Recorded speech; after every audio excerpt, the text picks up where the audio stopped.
Hello, hello, guys. I'm sorry I'm late. Yes, the coffee's getting cold. Yes, yes, yes. But we're back. Like, there's not too much happening within the macro. So, oops, let me just quickly. Here we go. Hello, hello, hello. Mithracy, have good morning to you. Zero, MCC. Hello, guys. We're on. We're back. Yes. There's nothing happening within the 152. I had to deal with some issues again here, and I wanted to start the stream, then I hit the wrong button. I was like, okay, well, calm down. We're not going to miss anything. And as you can see, we are still just consolidating within the 150 to 210 macro. So coffee's getting cold, but hey, we like cold coffee because it's hot outside. So all good. How are you guys doing? Hey, Dave. I want to start with something. I just want to ask a question. Have you guys noticed something about this week's NWARC? I don't want to give it away too soon. And I'm not showing it on the chart because I want to see if any one of you guys have noticed it already. Have you guys noticed something specific about this week's NWARC? It's very important, actually.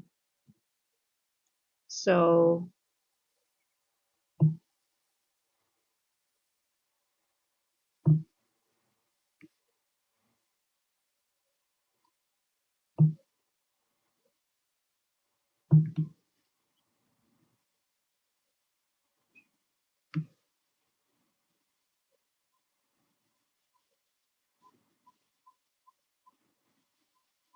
hey, Norik, how are you doing? Good morning, good morning, good morning.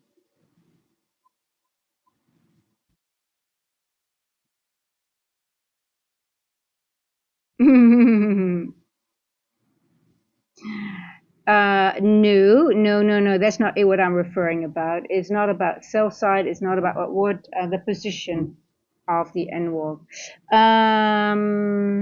So for me, I was very risk off on Friday. The point of the video that I made, the recap, was not about actually the winning trade. It was more about just taking whatever you see and being happy with it.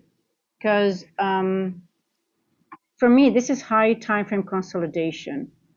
I could frame it both ways. Why? Because there were equal lows here. There was a gap here, but we had equal highs as well here. So yes, it made a move up, but I just took it up to the London highs, and I was, it was equally as much. The move was still the same amount of the trade that I took, but I was tired. I didn't feel like and I was happy with it. So the point of that video was actually just taking whatever you see where you are in your journey.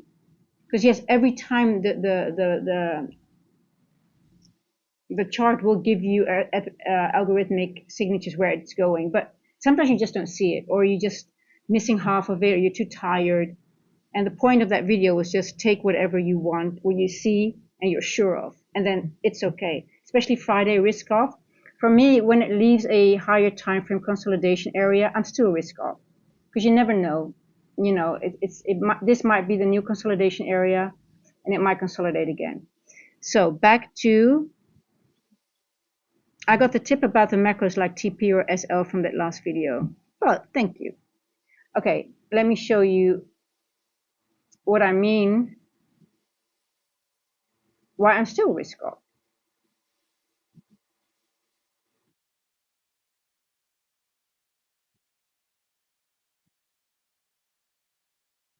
This was last week's NWARC.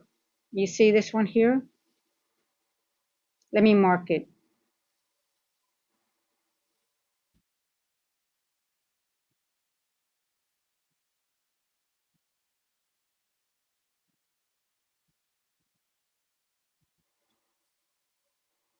Let me mark it very thick so people can see it.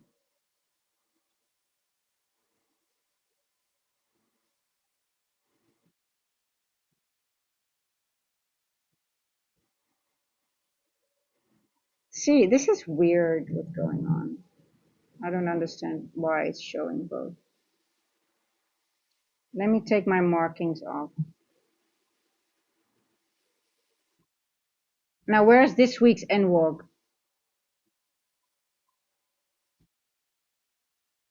This was last week's.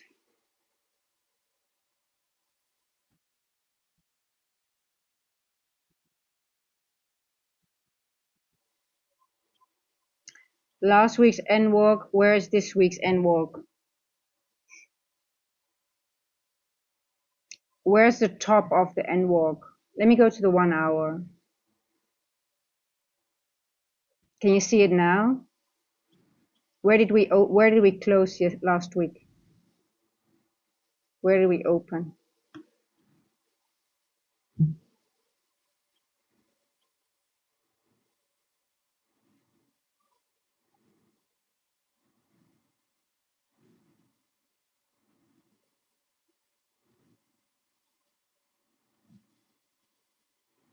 It's very important information, guys. I'm not going to spoon feed you guys. Go into your chart and look at it. It's right in front of you, but I'm not going to spoon feed. I want you to see it yourself. But look at last week's and this week's.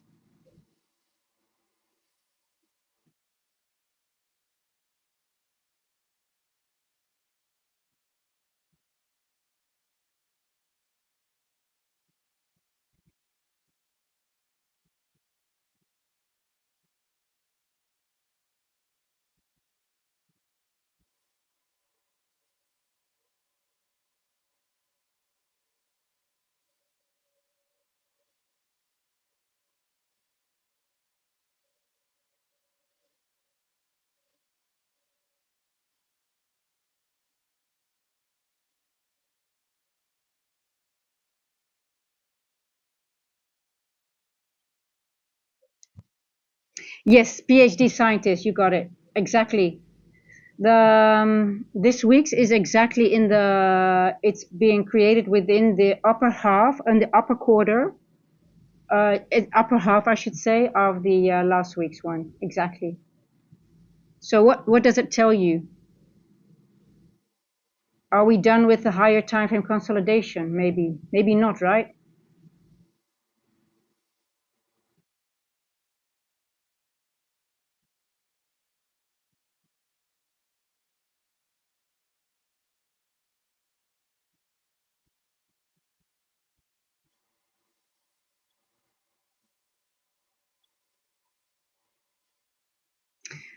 So this week is nestled in last week's, and the last week's was huge. So we are just above the midpoint. It just created above the midpoint of last week's.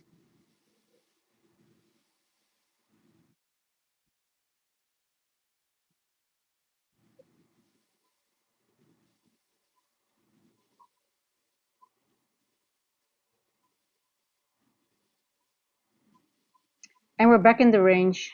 So exactly, the PhD scientist, he gave it away. Yes, that's it. When they are in close proximity, you always have to be aware, but when they are nestled inside already, you have to be, it's actually giving away a lot, right? And we are back into the consolidation zone. So for me, also that trade Friday, it could have easily manipulated, in my opinion, to the downside again before taking that 4 hour fair value gap. I mean, I just wasn't, I just didn't see it properly. And now this again, I'm like, okay, again,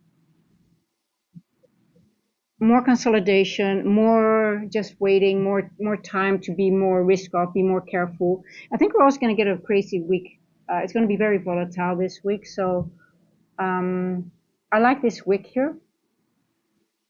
But this N walk already was like, okay, I'm going to be very, very careful this week, or until we really move away from it or something very clear happens.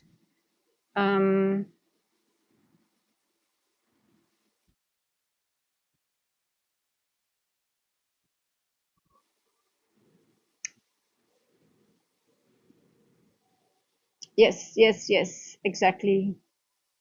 So,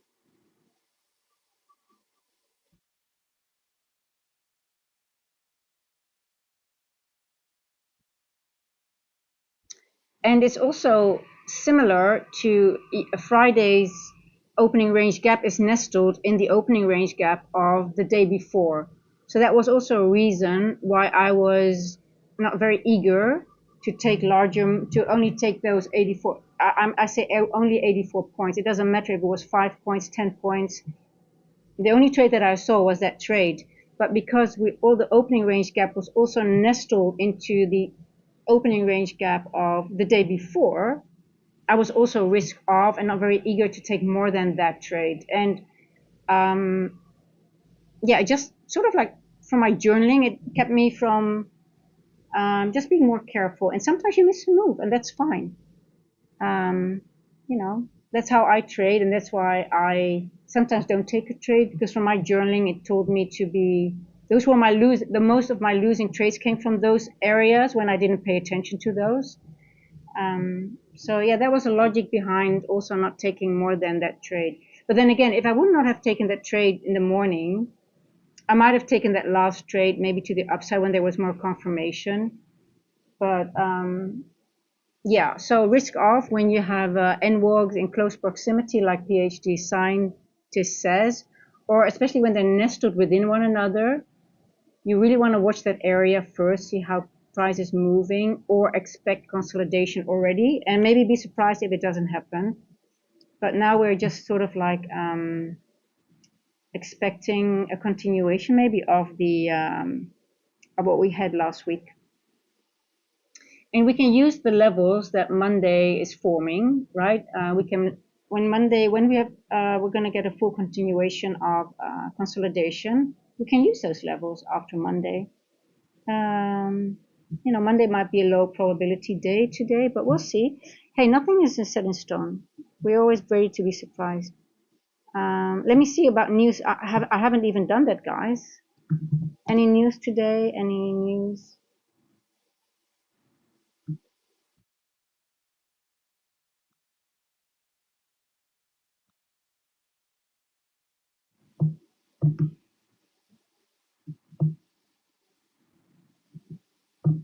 So low probability, no expectations on my side at the moment.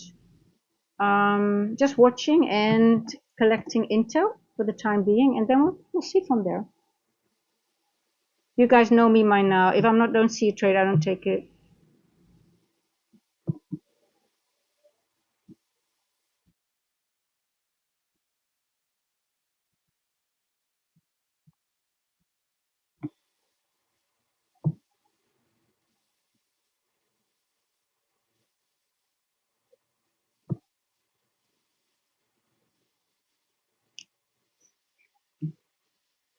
Here we go. Okay, no news. 8:30 durable goods order. That's it, I guess. Only orange folder. Um,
Hey, Zara Trader, how are you doing?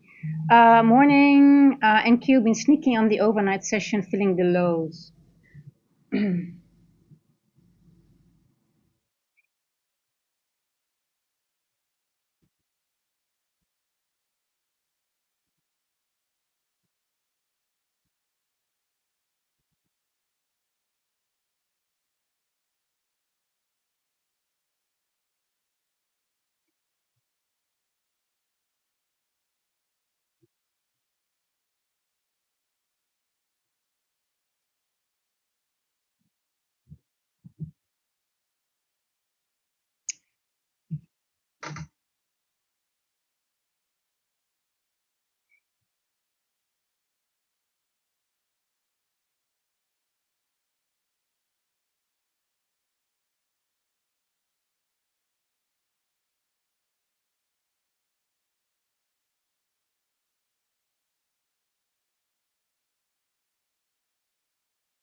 Hello, guten Morgen, Alex. How are you doing? Guten Morgen to you. How's it going?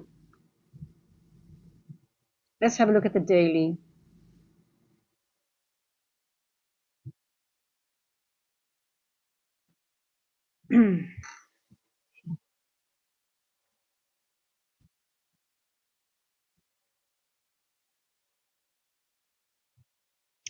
Friday high is possible for today since yes. Um, I I wouldn't be surprised if we go not even to Friday's high, but we reject somewhere in this week on as the high of today, and then reverse into somewhere. I don't know. This is today, right? Yeah. This is today. We formed the wick. We went into here. We have wicks here. Yeah.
I think it's a sell and what made SMT. Okay, so yes, I'm also I'm not eager to go into a buy anyway. I would be more inclined to go for a short because we already formed one wick here. We rejected in this wick, and I think it's all fake outs here. I don't know.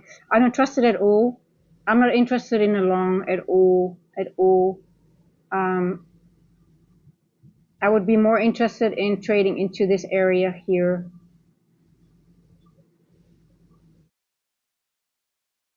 to the downside. Um, Thank you for pointing out the SMT, yeah, Zero.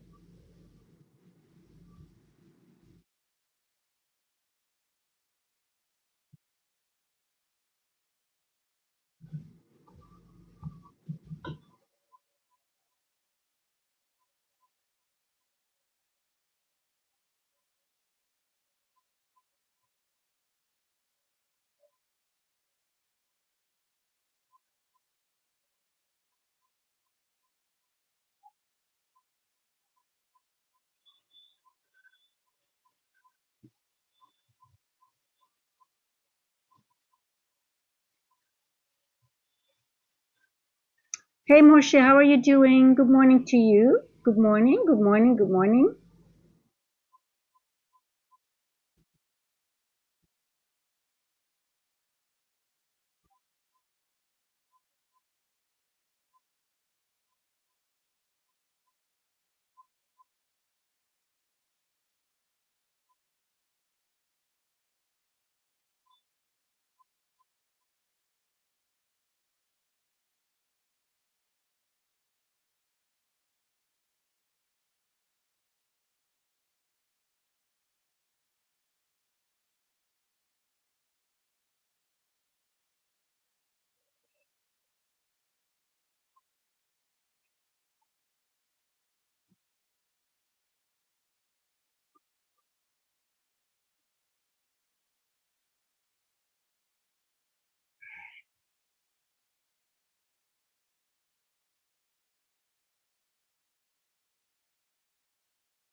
Want to see if ES rejects in the midpoint of yesterday's, on Friday's opening range gap.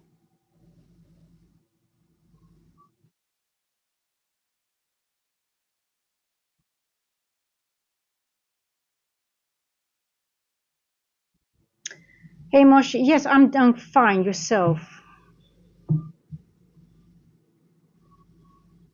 A lot of noise here. Let me close some doors. It's a lot of noise. Let me close the door quickly because there.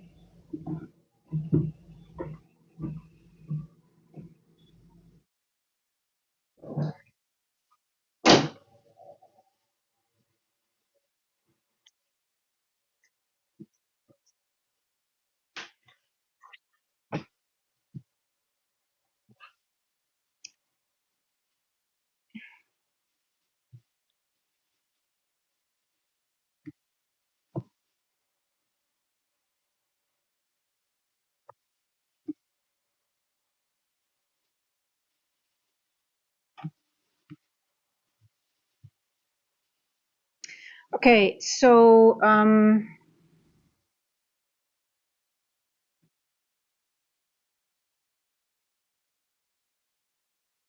just watching, guys. Just watching.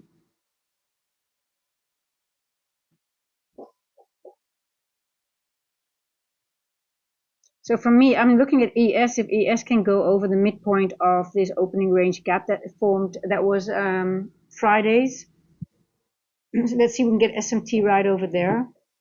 If ES cannot go over this one, we might turn to the downside. I'm just not. I'm not interested in any long at the moment. Um, if it's a long, I'll let it go. I'm more interested in a trade going into this wick here.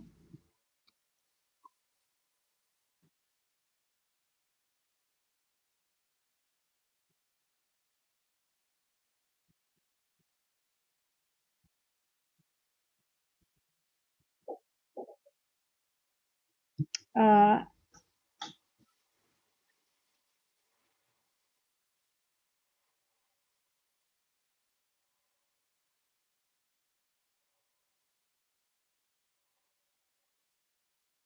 let's have a look at gold, by the way, guys. And I'm gonna have a sip of my coffee. Yay, my cold coffee. Cold coffee.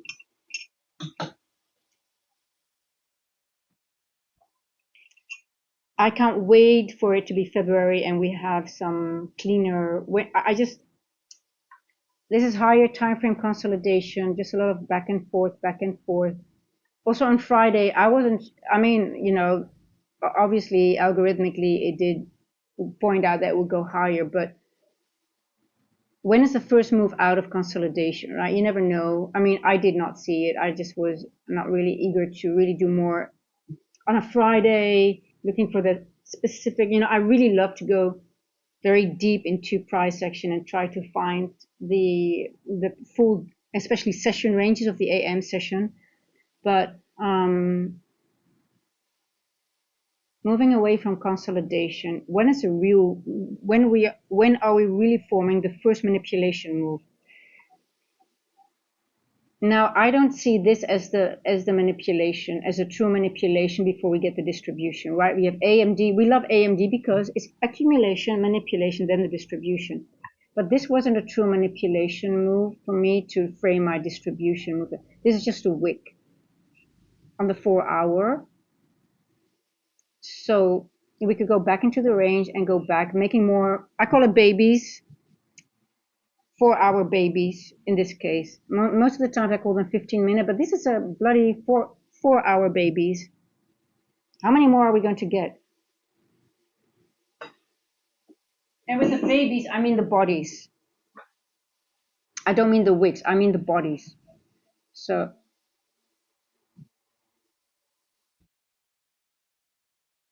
you see this area here? It's similar, right? We're forming a similar, we are in a similar area of like here.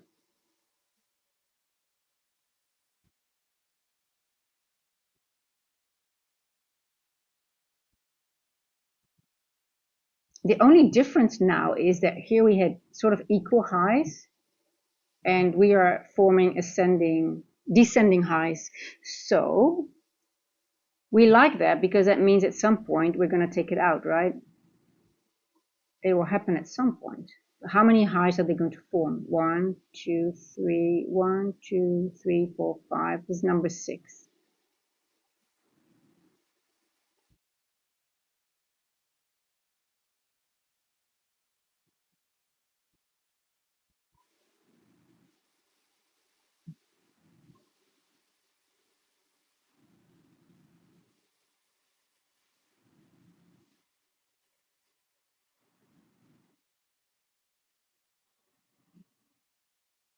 I am bullish higher time frame, but the question is when we have here. You can say we are in the buy side of the curve, right?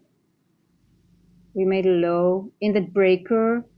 We went back up here on 21st of January. We have a market structure shift.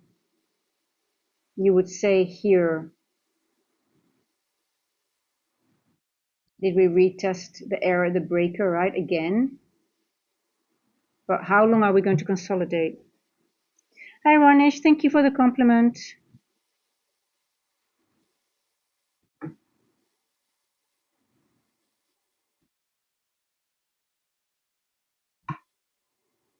When is it time to move?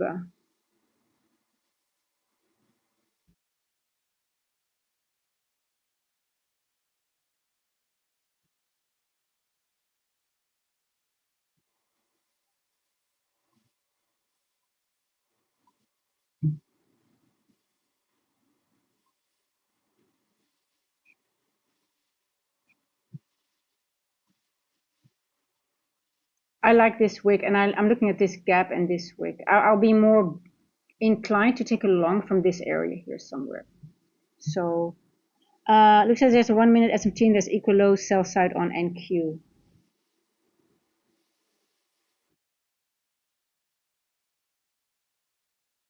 So PhD scientist, I missed some trades because I don't look at S&T lower than 15 minutes, but I know it's valid, the lower time frame S&T, especially for shorts and for scalps.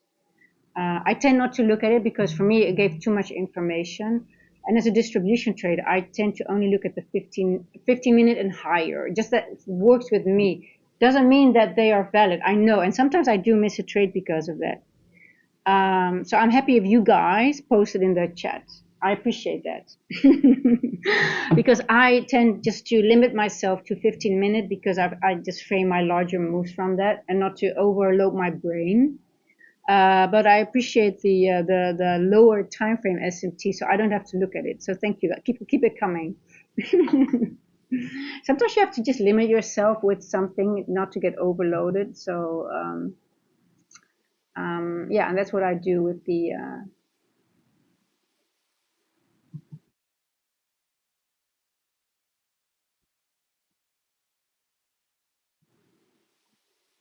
So for SM, for also for ES, I'm just looking at this the midpoint of the opening range gap because it's in this fair value gap, right?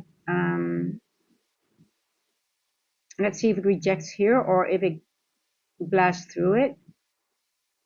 Um,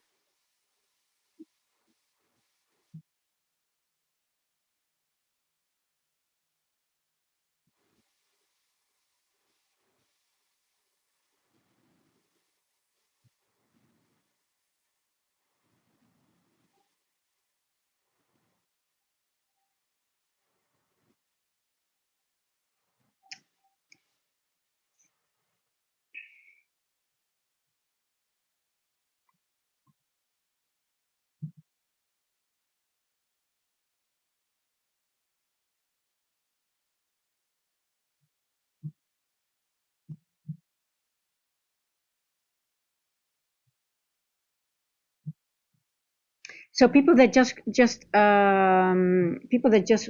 came in, um, for those who uses the N walk and use the logic of the N walk, this week's N walk has been created exactly in the top, just above the midpoint and the top of last week's N walk. And as the PhD scientist already mentioned, if you have N walks created really, really near to each other, you can, most of the times when they're really close to each other, you can expect consolidation between the two, but now this one is nestled within last week's N walk. We're just moving out of it because I just marked the whole last week's N walk, not this week's because it's a bigger one, just to show you guys how large we've been literally framing the consolidation. Last week was literally in the top part of the N walk. Um, so this was last week's N walk. So what we created a gap here. You see this one here that was between, it's an N, actually it's an N dog almost, I believe. No, it's not an N dog. It formed after 8 o'clock. Oh, it's an N dog, yes, from Wednesday to Thursday. It's an N dog. It's a daily one. We moved away from it and then we consolidated the rest of the week above the midpoint. And then we created this week's N walk right above the midpoint. So you have a very tiny overlap here. This area is a very small area. Let me mark it.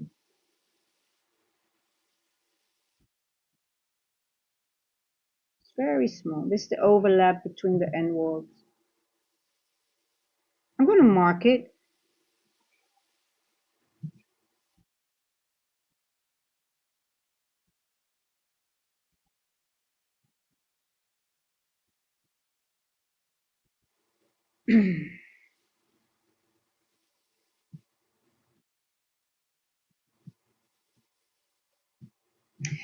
um,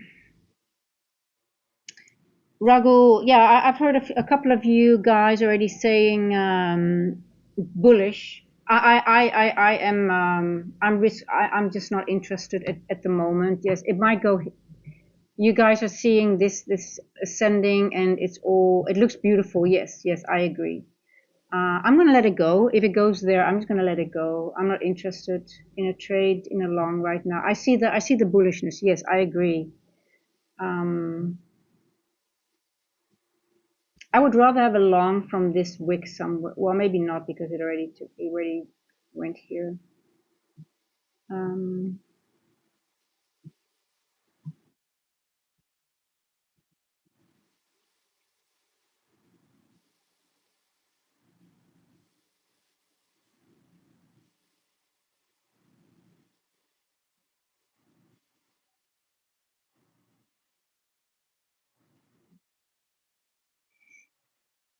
hey, Damie, Raghu, bullish buys for NQ. Yes, yes. I'm higher time frame bullish, definitely. Yes, I agree. 3 a.m. Eastern London. Yes. Billy Goon, 3 a.m. is the official London Open. Correct. Correct. Midnight is here.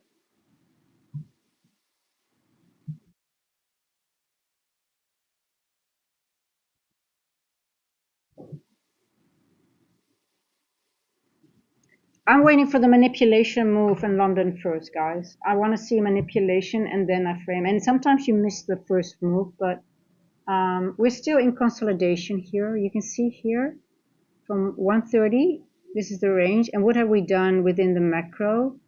We just literally were ranging again here, and we're still in the range. And if it blasts up, that's okay. I'll miss it, but I would rather have a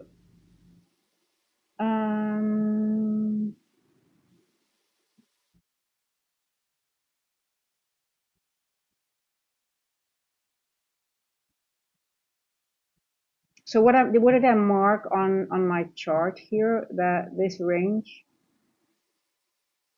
is this wick. I want to rest this wick here. Daily wick.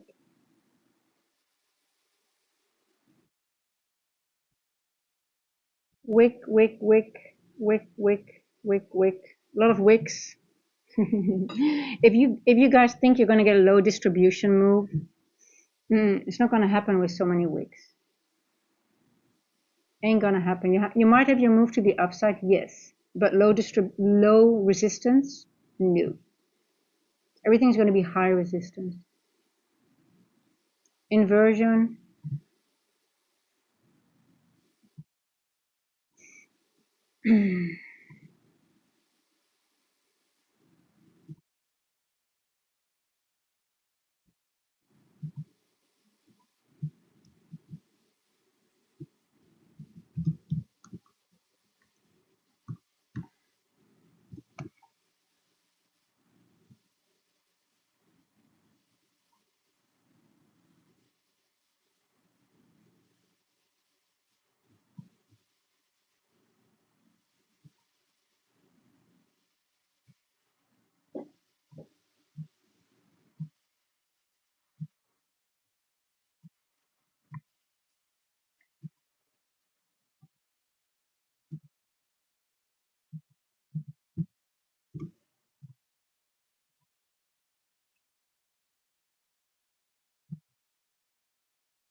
Hey L7, how are you doing? So I'm the only short net in Q low. Today Asia opened with a short close. It made 200 points, including 100 points for gap, and same session went back to fill that gap. So I'm still waiting short. Using one, so no worries. Yeah, well done. Did we have a? I didn't even actually look at the how much we made in.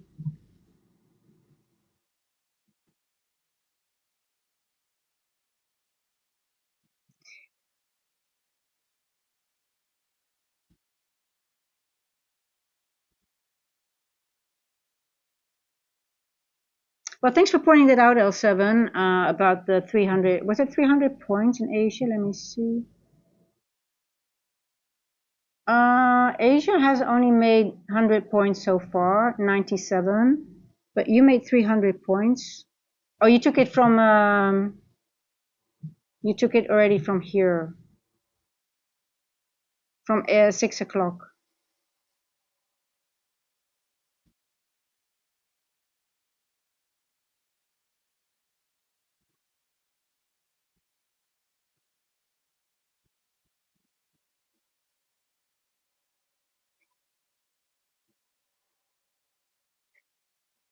Well done, nice.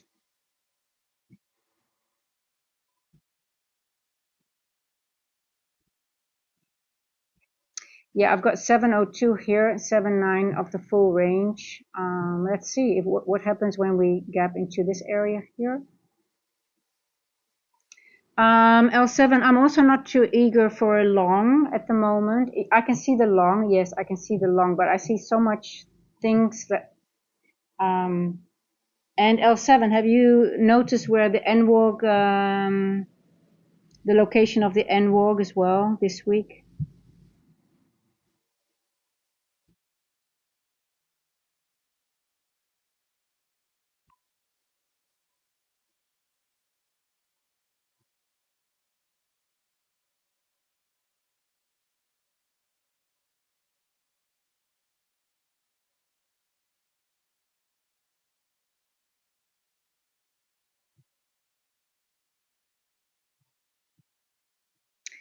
So L7, I'm not interested in a long, but I am long-term bullish on NQ. Don't get me wrong. Long-term bullish, but neutral in London. Not interested in a trade setup. I don't see a trade setup for the long side right now. I do see a 9-minute fair value gap here. Um, here within that fair, this could be it, but I just want to see here. I'm not. It's such a small move. I'm not interested in that, but we could go here, maybe even here. The red dotted line is a settlement price, so also could also be a target, which also happens to be around 50% of this wick. So yes, I could see it go up here, but I could also see it slam down from one of these areas very fast. So I'm more waiting for that, to be honest, to see like a move to the upside, then go down. Higher time frame still bullish. Let that be clear. No, I'm just saying it dropped 300 points since Friday close to today. 315 points. Oh, gotcha. Okay.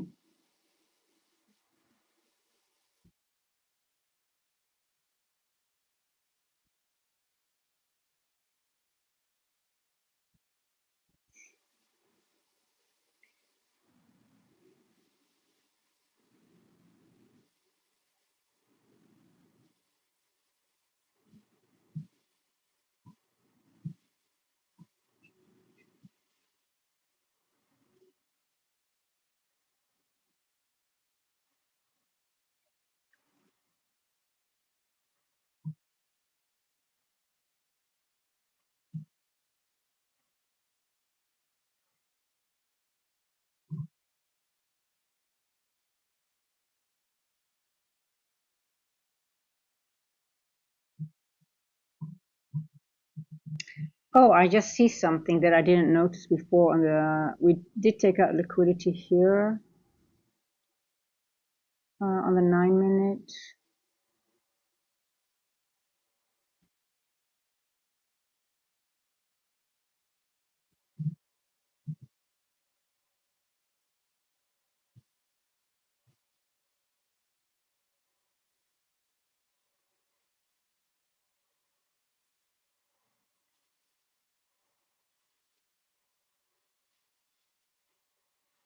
We did take out liquidity just before 2 o'clock. That's interesting. Let me check ES quickly on the 1 minute, because that's important information. What did we do?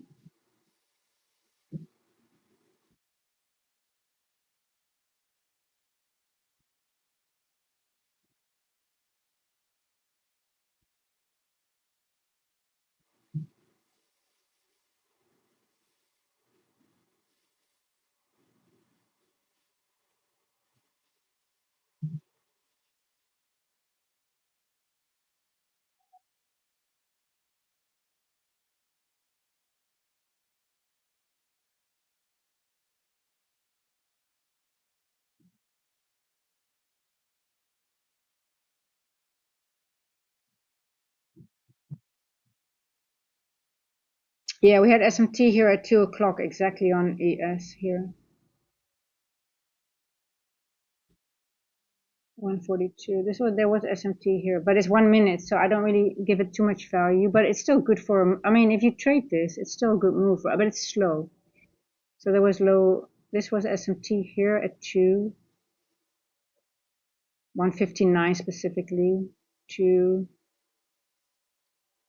ES created equal lows, and Q took it this out on 159 here, this level here. And then we moved up.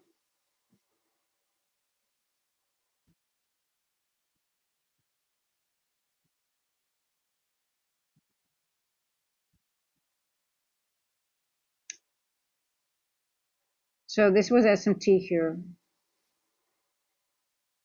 217.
Hey Vincent, OTA, yeah. It's very low probability, right, at the moment. We did have minor SMT here in this area too. So if you want to, this was still, if you could see this market maker model, um,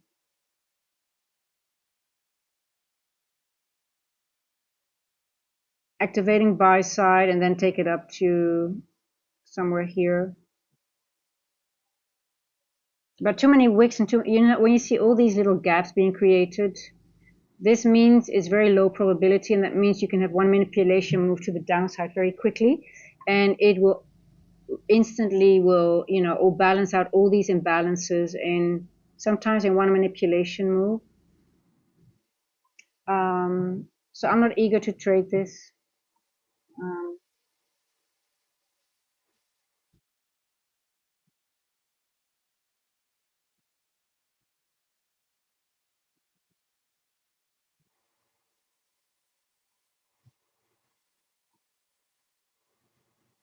let's see if they're just going to form another equal high here, or just sweep it very, very briefly.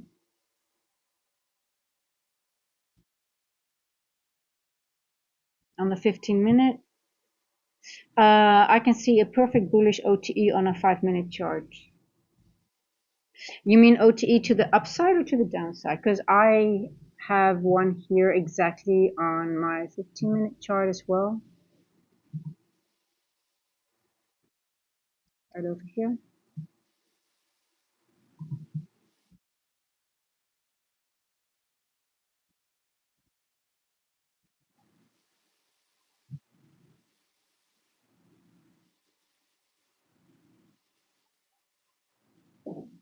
Yeah, Vincent, I'm with you. I'm also not very eager. I can see the upside, but it's just the way it moves. It's not my style to get in.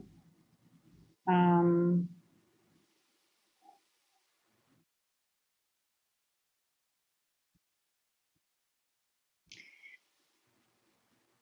Also, yeah, and do I want to share this? No, I'm not going to share it. I'm really watching this area here. If we're going to reject here or not.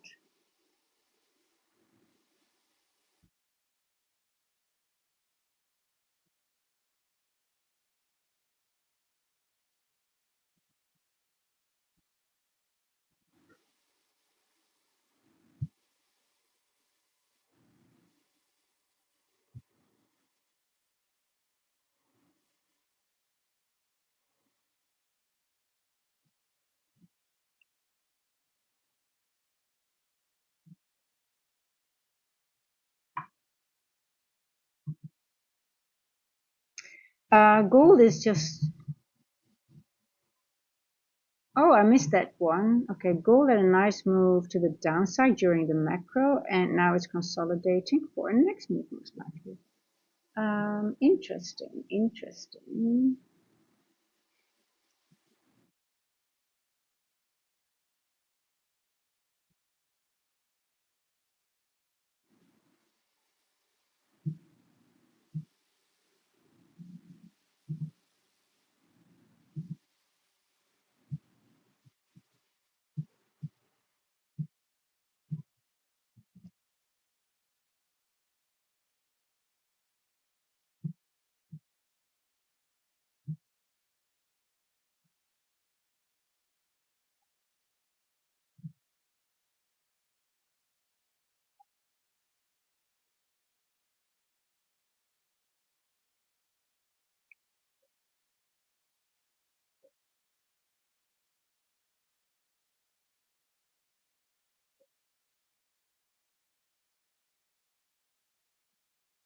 Mr. Chaos Factor, hello, hello, hello.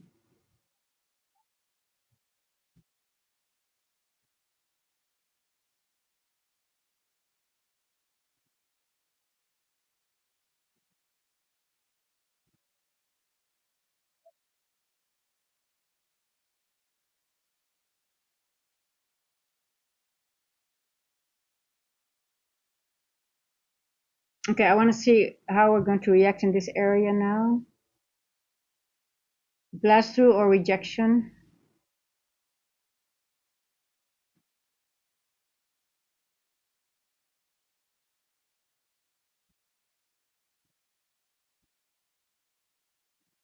We've got settlement price here,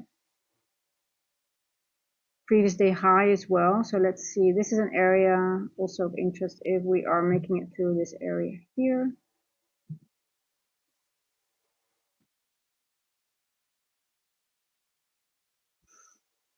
Okay, let's see now.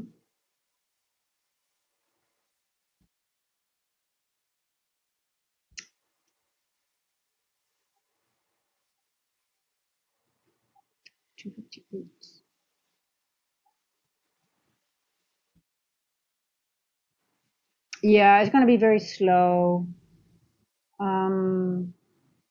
But they're forming so much gaps here as well. So most of the times these gaps, when we are in a price action like this, they fill these gaps very fast, right? So that's why I don't trust it at all. Look at how this has been created. This is such a nice, beautifully trend line liquidity, literally. So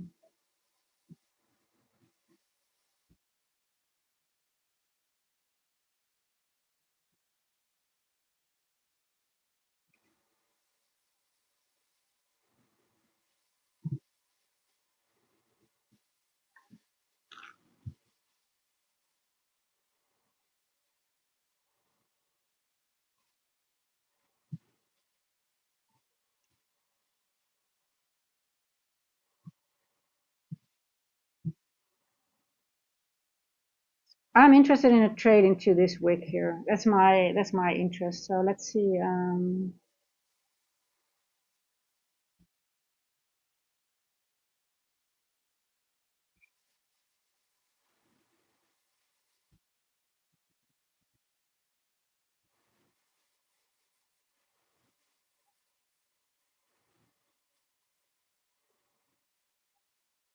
I also wouldn't be surprised if it will take a while before we get a first presented fair value gap after 3 o'clock. So the London session is open now. Let's see how long it takes before we get our first fair value gap.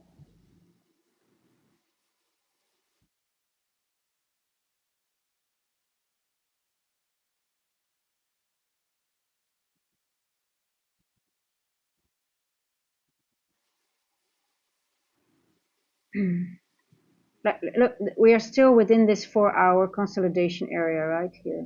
Let's see.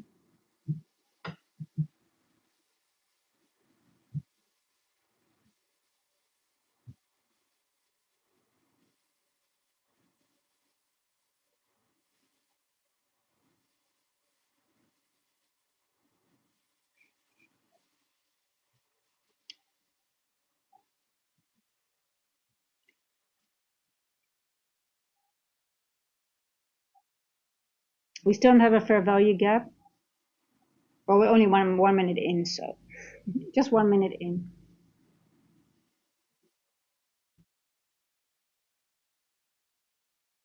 I'm going to go to the 30 seconds now.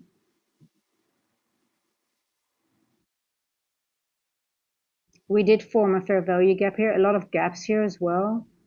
Fair value gap here, we did, it doesn't give me any information.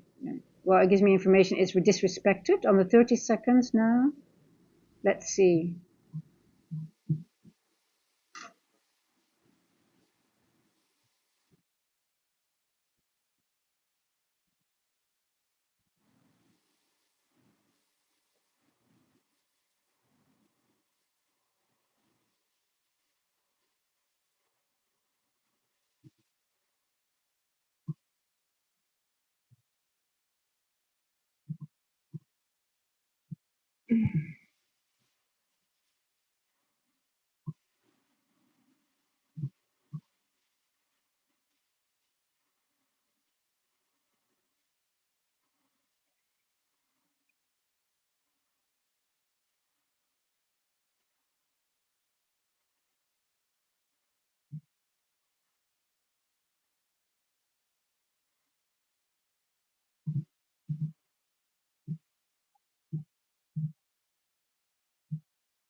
We went below the 30 seconds already.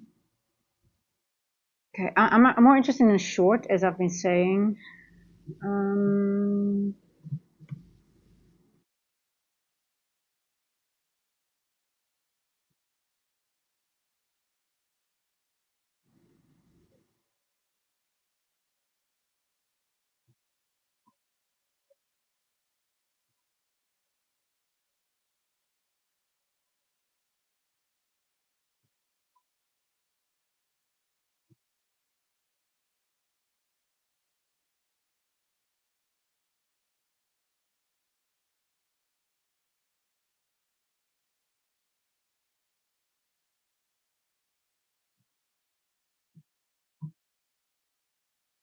Hey, Gatu, how are you? Gatu, Gatu. Meow, meow.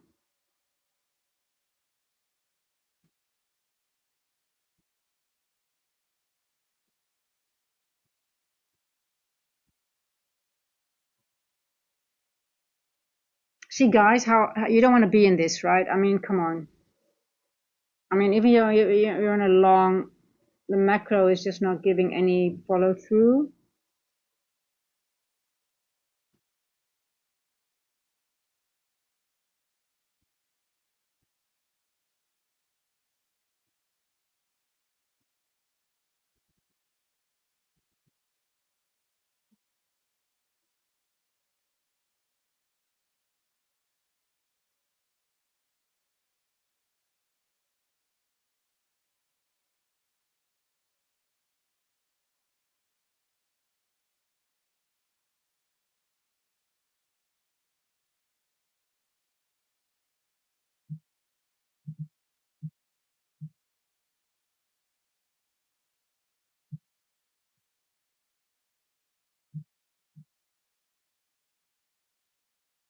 Gaps, gaps.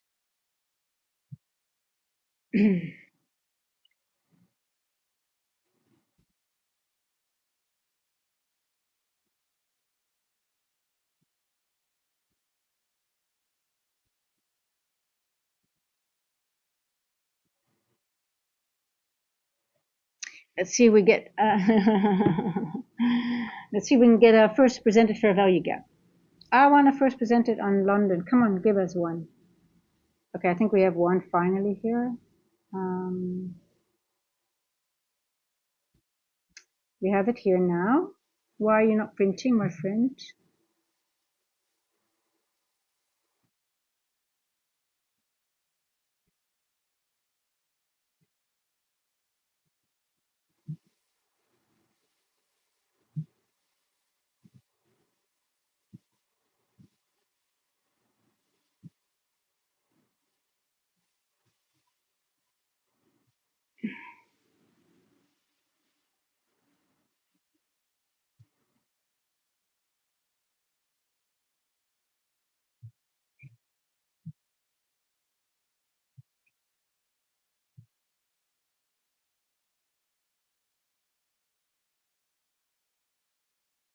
Hey, Seek for Wisdom, how are you doing? Yeah, I had a great weekend.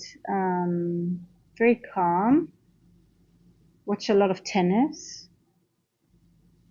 Did some journaling. I had to do a lot of administration, so that wasn't so nice. But how about you?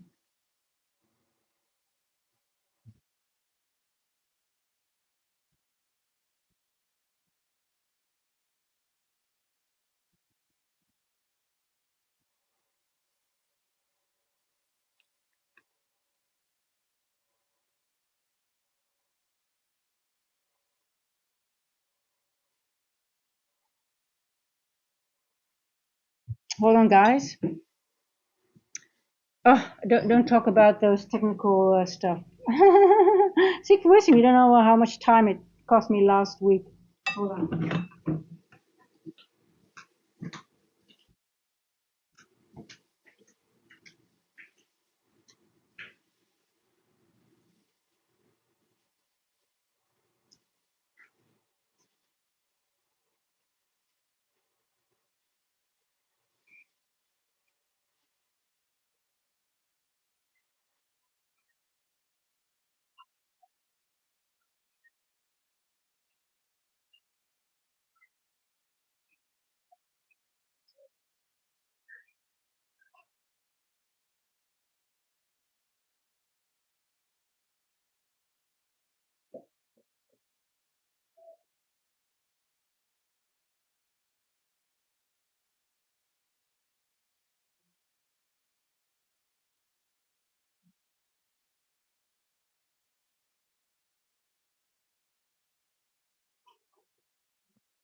Okay, let's see now what's happening. Okay, I would have liked it to see someone go up here and then see a full, see how it reacts, but It's very slow, right? I'm scared to trade with Trump moving market like it's been.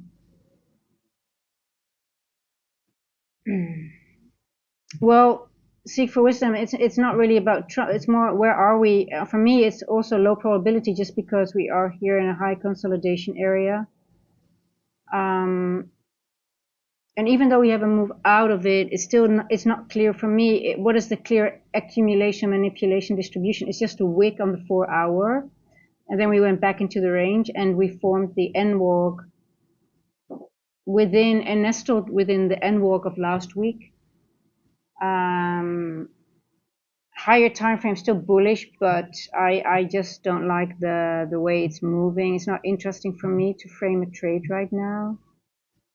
I would rather collect some intel during London and use that in New York session, like I did Friday.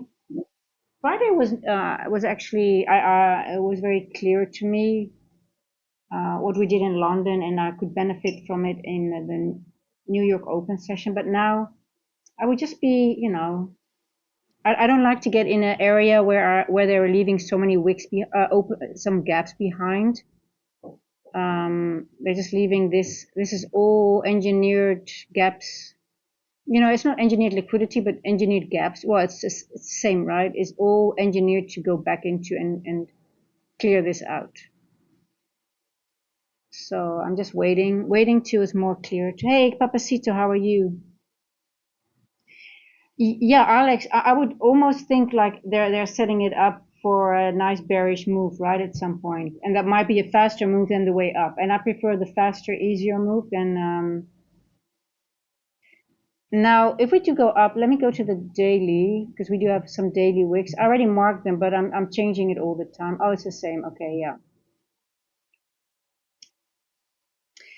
Now, the question sometimes is, are they using this wick or this wick? I'll show you guys something, what they did for Friday.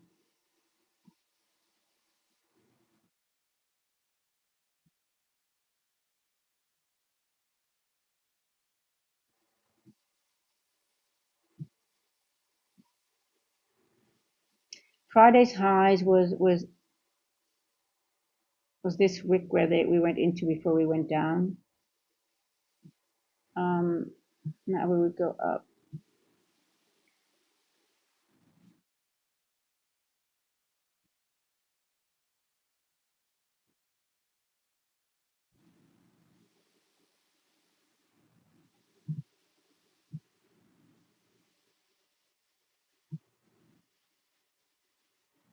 See, we went already in 0.5 of this wick here, so that's why I'm also not too eager for long.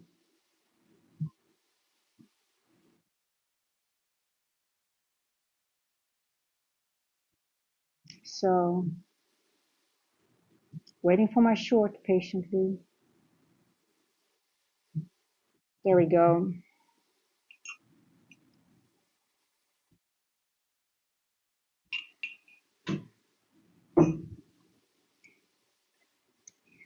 Okay, now we disrespected the first presented fair value gap. Let's see if it closes below it or not. So from the premium wick, we already went into 50% here on Friday. So that's why I'm just not too eager for that long as well.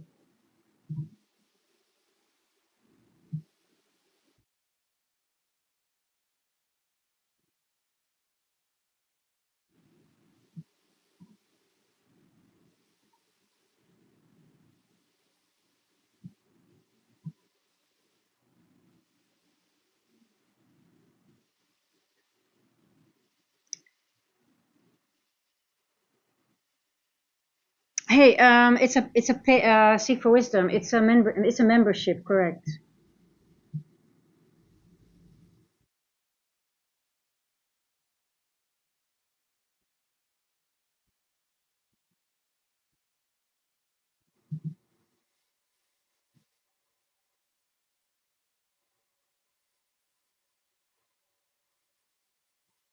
You see how it's disrespecting every time it has a first present. It just doesn't respect all those levels. It just goes through them and then back into them. We have a bearish fair value gap as well. So bullish, bearish, and it goes back and forth in it. You can see that, right?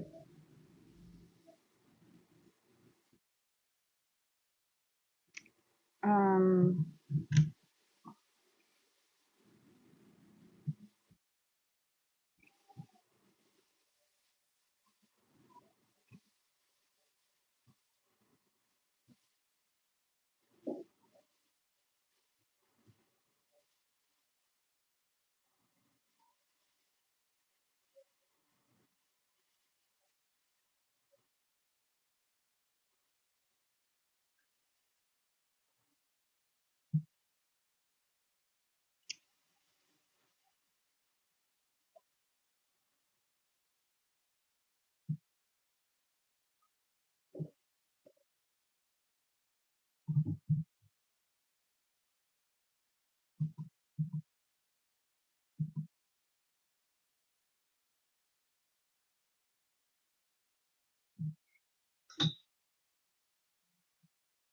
so you see, guys, how low probability it is.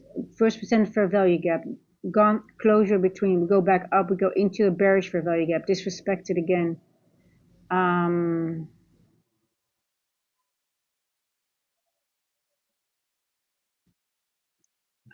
I'm more bearish than bullish at the moment. I really love it to go into here. I just want to really a distribution, like a really. I think I'm gonna paper trade this guy. This is gonna be a paper trade, only paper trade. Um, Small risk. I'm gonna put money where my mouth is. We created all these wicks here. This should be a what time is it? Hold on, this should be a protected low.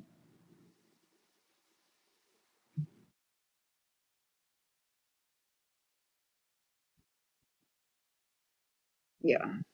What time after the macro, after quarter past through, I'm going to put it above the midpoint of this wick. So that means we have I see a balanced price range here, a midpoint. I've been bearish. I'm bullish long term, don't get me wrong, but not, if I'm stopped out, I'm stopped out. That's all good. But we've got all these gaps here. I want this all to be.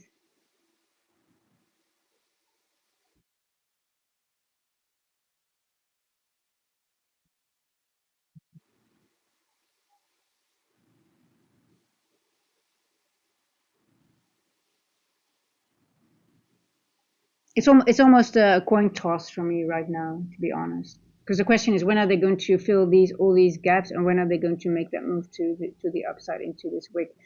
Because we have settlement price as well here, which is almost at the midpoint of this wick. I can see us go back to settlement price as well. Let's see. I mean, guys, this is not a serious. I'm not putting any money on the line on this trade. This is just a paper trade.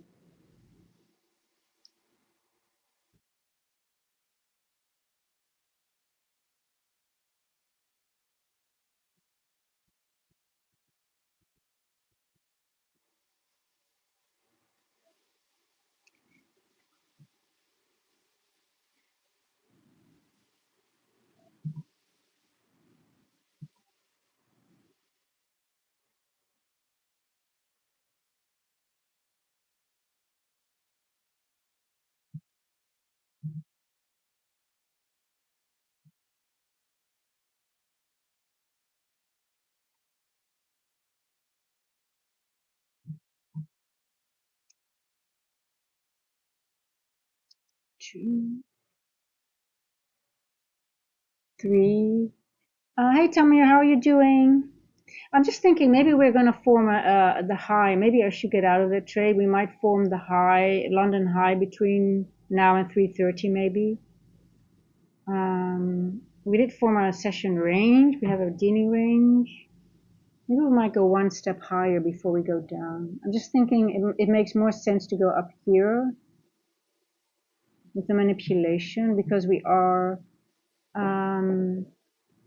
formed this high at just after 3. Normally we form a high between, yeah, I'm getting out. You know why? I just want to see it form one leg higher. It's not going to be much, I think, but let's see. It does make sense that we're going to form a high between 230 and I think this might be a nice target, 737.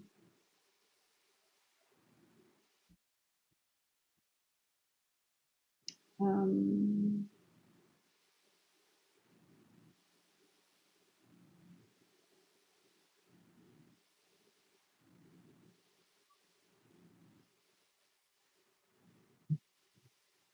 it's so low probability right now. I'm just not. Um, let's have a look at gold quickly. Guys, can you see how beautiful the weather today is here?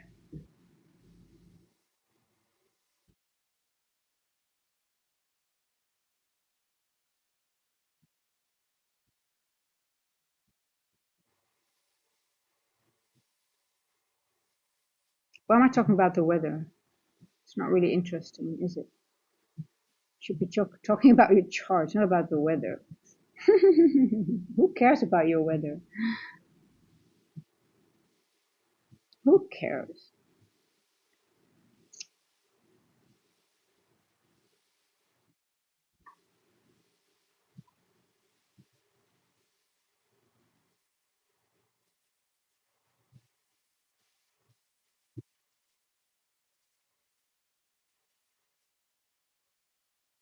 It's terrible in New York. Oh yeah, yeah. You've got a cold. I know. I've got my aunt. She lives in Houston. I'm checking up on her every 24 hours just to make because well, Houston is on the south, but even there, I mean, they're not used to very cold weather, and all the plants are dying, and it's. But you guys are really. I mean, you have a really. Yeah. So you've got a scalper. You have a lot of snow now, right? And very cold. It's colder than normally. Yeah, I know. Yeah. I mean. Oof, some areas are really, it's Arctic, crazy stuff. Yeah. But New York, yeah, you guys must be suffering too.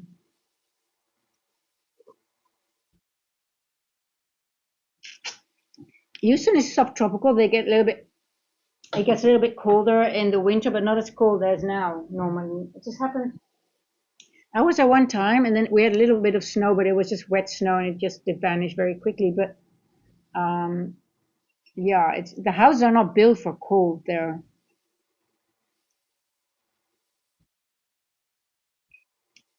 Okay, I'm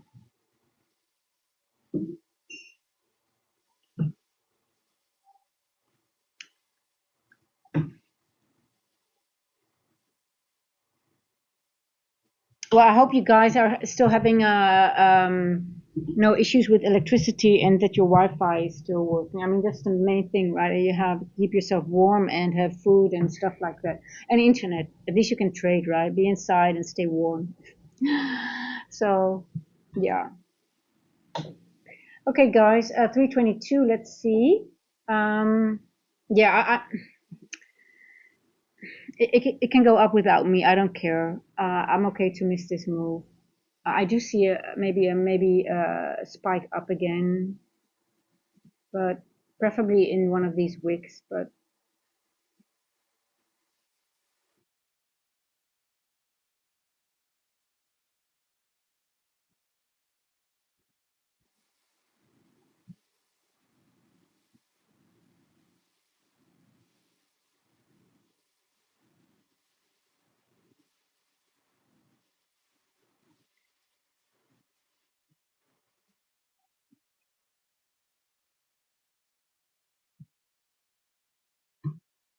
it's low probability.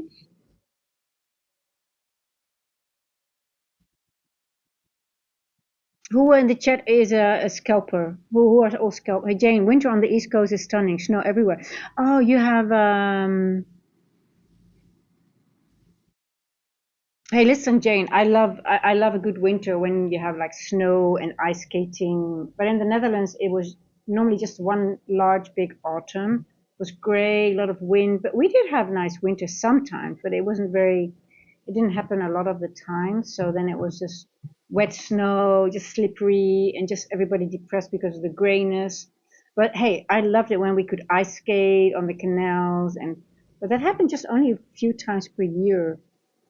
MCC, are you do? I mean, for scalpers, this is a good market, right? I mean, you get in, you get out, and you take the quick move to the upside. 1 hour IF.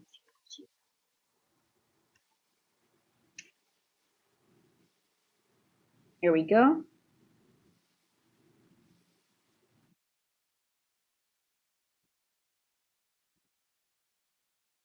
Settlement price is here.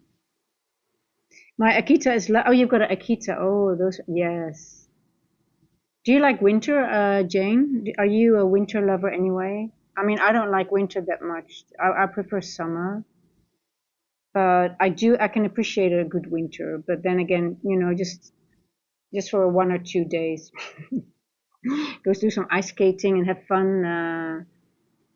But then I want to get out of it very quickly. I want to go to hotter areas. It would be a punishment for me if they made me live in a cold area. I think that would be like. I don't think there's a bigger punishment they can give me.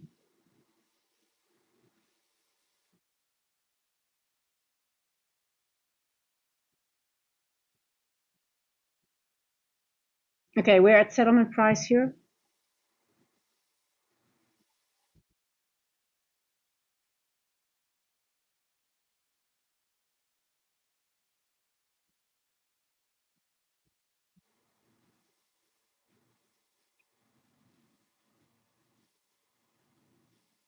325.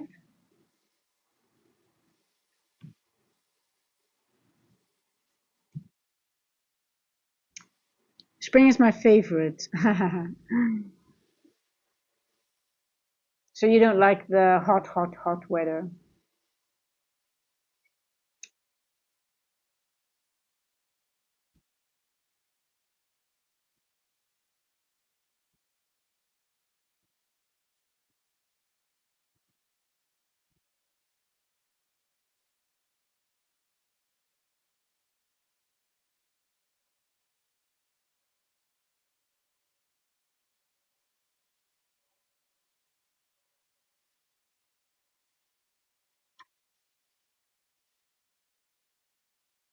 No.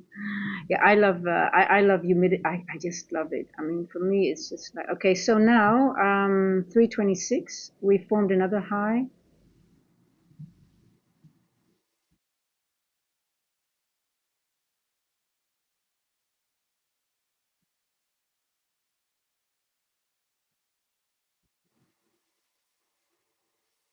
We went back to the settlement price of Friday. The question is this enough? We're also out of the opening range gap box.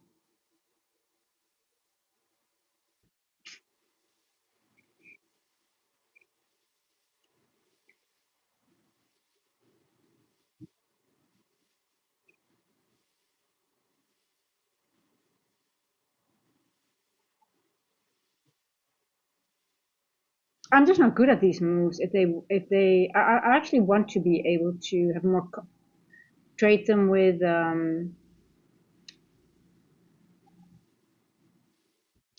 feeling comfortable trading them because know where it's going and sort of like you can understand the logic. But then again, I just don't feel comfortable with them.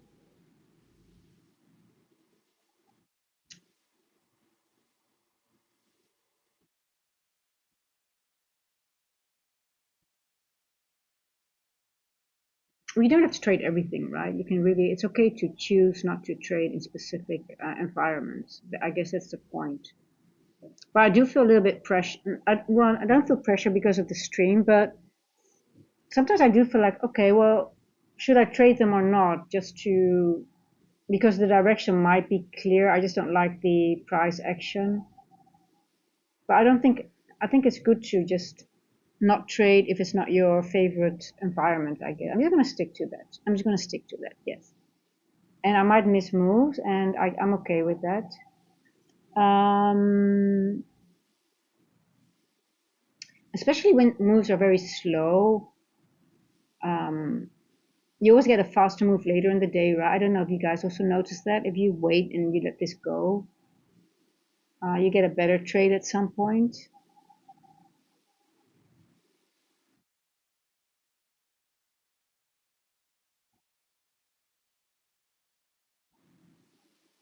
Finally, 25.73825 CMRP.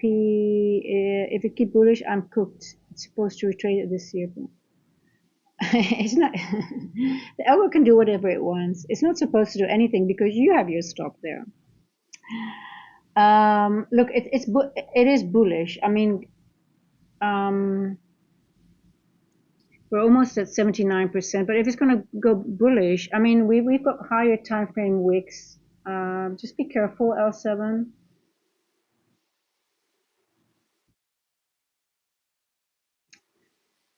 Let me see.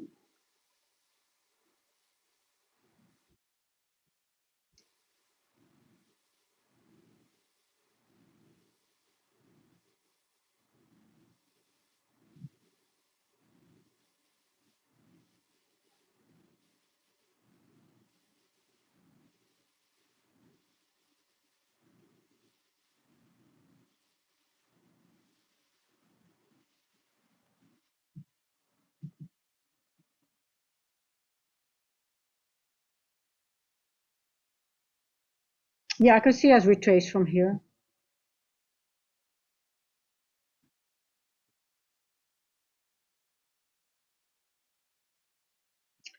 Um,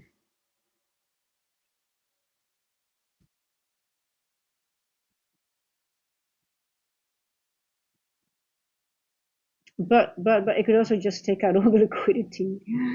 Um, we already went in here. We already took the liquidity here. Yeah, for me, hey, L7, I'm just going to be honest with you. I would not be in a trade right now because I can frame it both ways.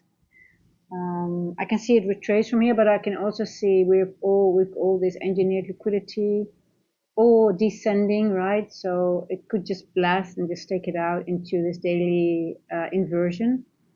It could go all the way up here. But we could also, reverse here. So I am just staying. I'm just. I have no position at this moment. My only position will be a paper trade, guys.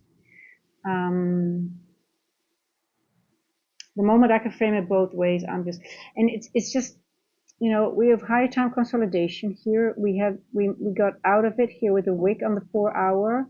Then we create another wick in here, and now we're sort of like hovering in this area. So the question is, what are we going to do? Are we going to move away from this again? Someone said a couple of you guys already said Friday's highs are in play, which I could also see because we have the daily inversion here. And what I would like to see then, it might not even take out these levels, it might tap into it and then go back lower. We already fixed this here. Inversion here. Oh, we've got another inversion. Let's mark all the inversions.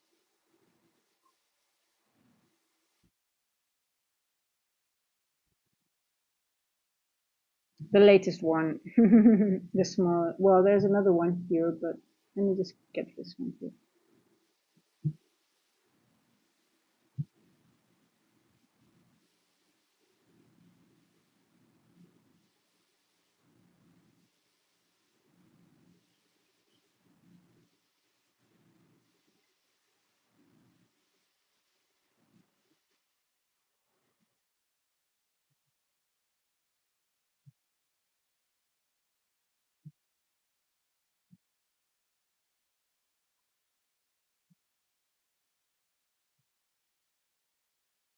Okay, I'm going to get rid of the N walk.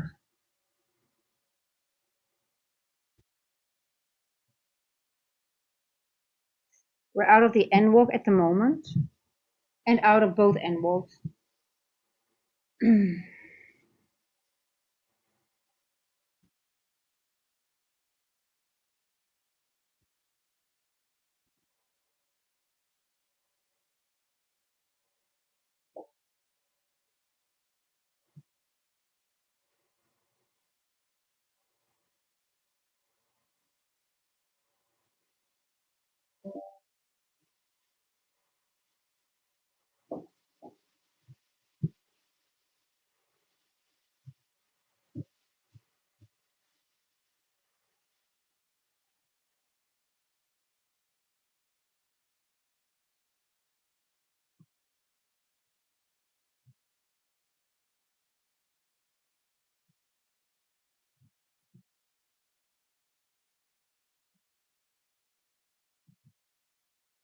And the daily.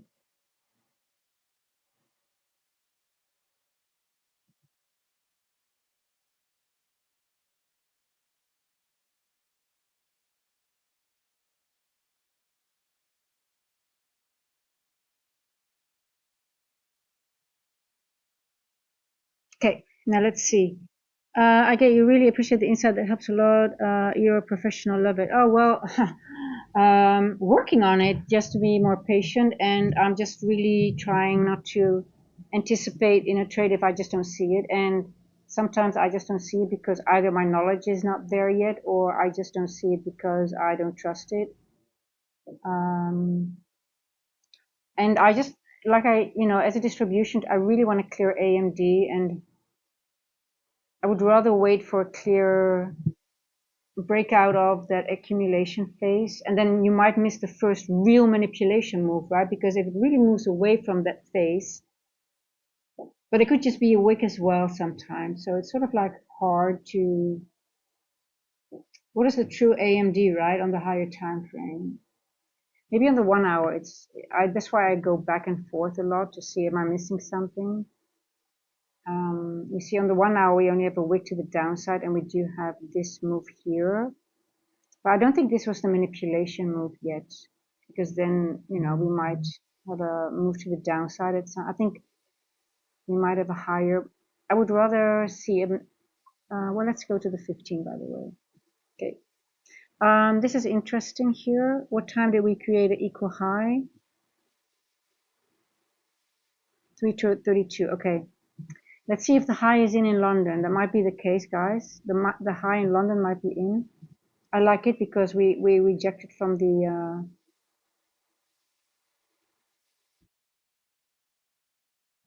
just want to go 15 minutes. Do we have SMT? I do like this area of rejection. 15 minutes. 15 minutes. In this wick here, we have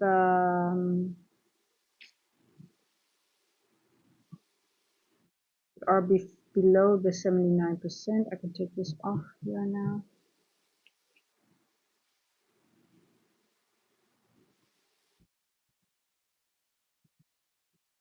ES, ES. ES did the same. It created equal highs. I don't trust that at all. I get, oh here, and Q actually did not. Okay, I got you, I got you. Let's wait until 45. Then we have SMT, I guess, because 15. So, and Q did not take out the high.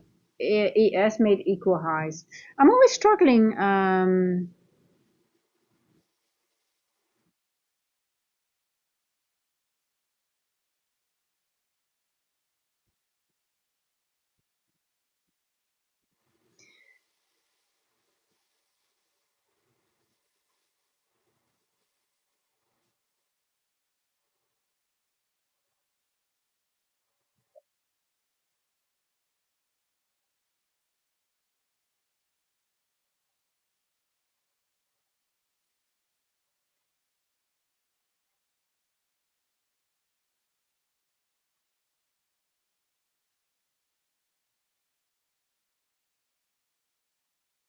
Okay.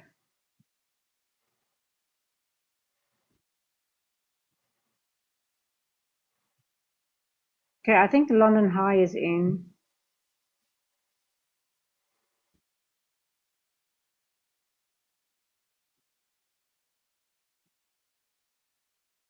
Let's wait.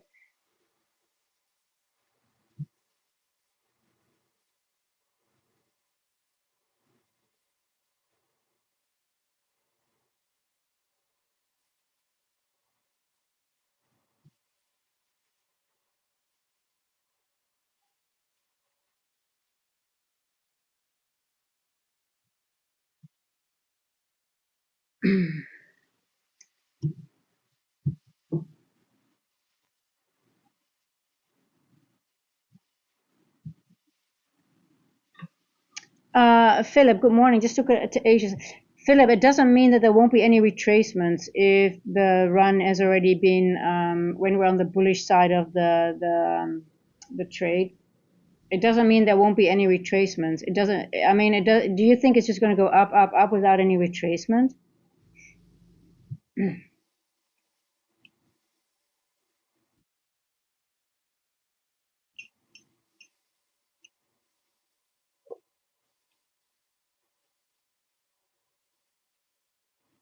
I agree with you. The higher time frame is definitely bullish. Yes, yes, but I don't like to trade a move to the upside like this when they leave so many gaps behind. I'm waiting for that move that it takes out, it manipulates to the downside to take out all these little gaps here, and then another run up to the upside, or not. Hi, I took a short towards VWAP on NQ. I'm just very careful in this area. I would rather just let it go. If I would be in a short, I would really like to see even though if it's a retracement, I like to see a 5 minute or 1 minute change in state delivery.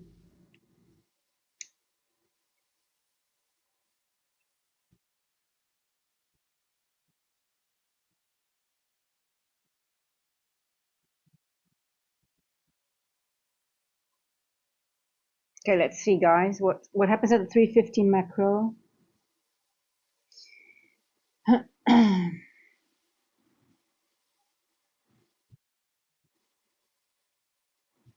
Where's VWAP, by the way, Eddie? I don't use VWAP, but could you let me know where VWAP is on where's VWAP on your chart?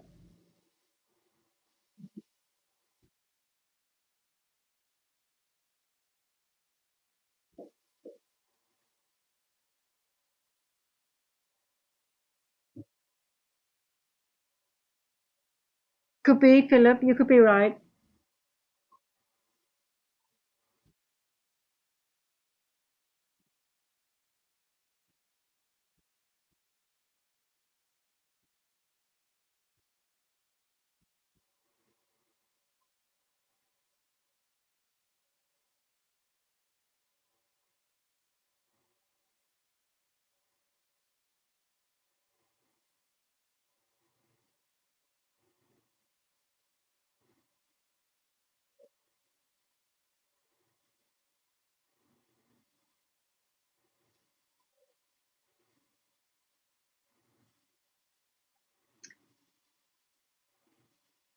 I do see us going back to this area here.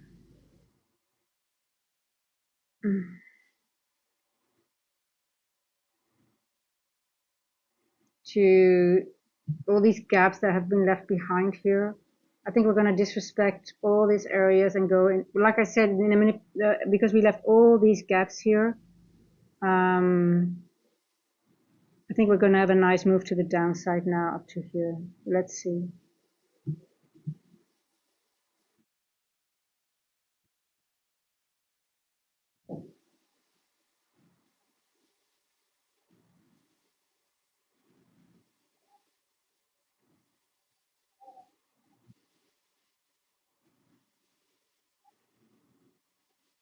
$42, Eddie, 25, 677, 677.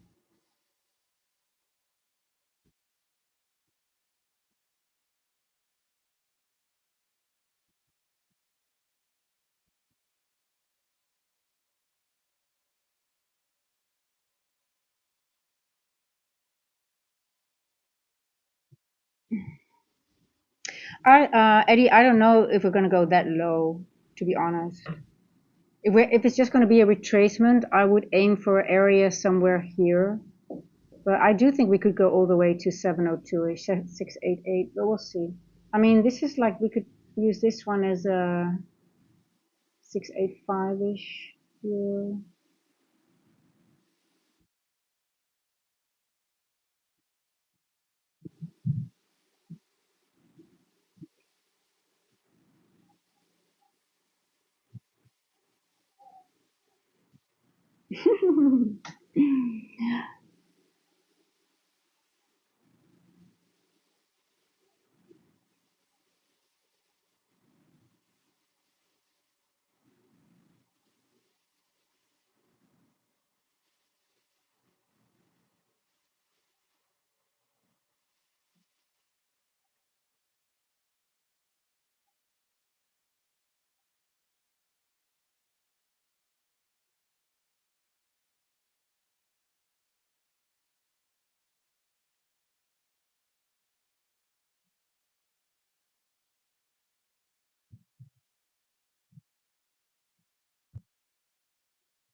I can't give you any Brian or Eddie. I have no VWAP on my chart, so I can't give you any. I have no idea where VWAP would the right or wrong one, or but maybe both are correct depending on how your settings are. Okay, let's see. 45.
Three 47.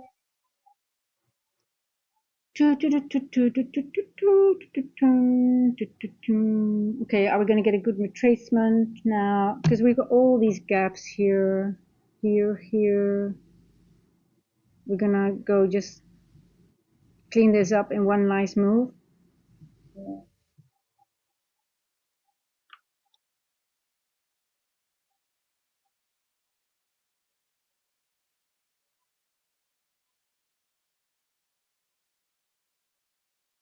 I think I'm getting into a paper trade short, guys. I'm just going to paper trade a short. Paper trade only. Stop loss. What time is it? 47. My TP will be here. Just want to up this level.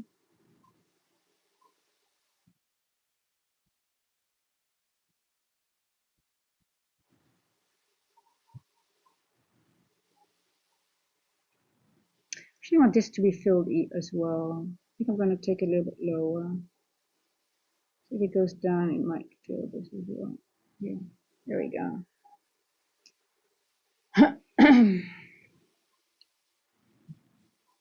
Just a paper trade, guys.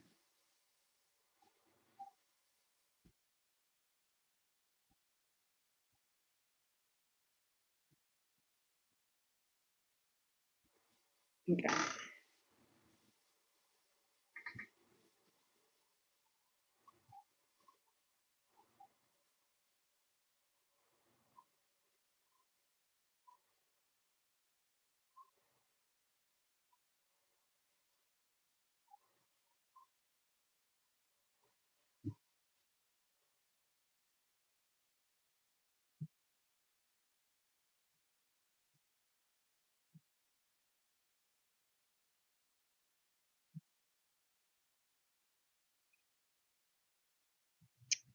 Oops, that was my internet that had a little bit of a glitch there. I'm sorry, guys.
Hmm.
I'll look into gold a bit, Jane.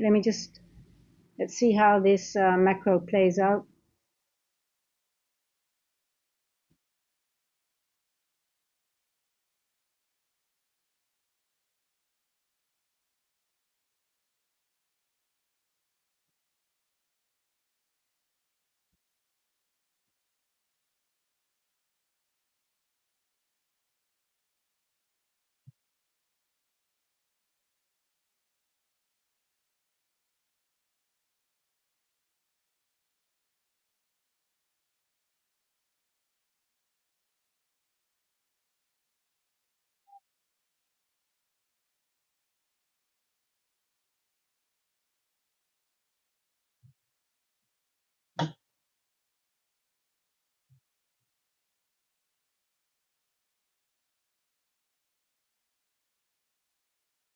Okay, it spiked up.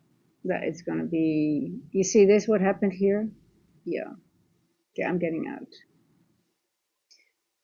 I missed a tick here. Let's see.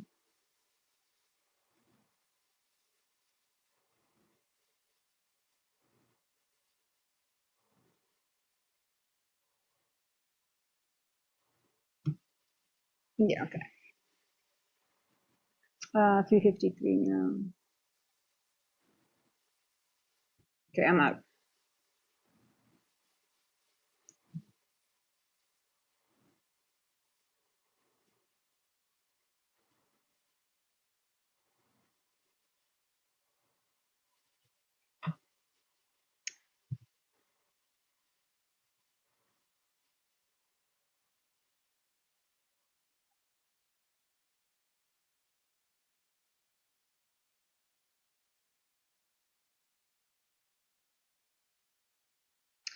354 on the macro.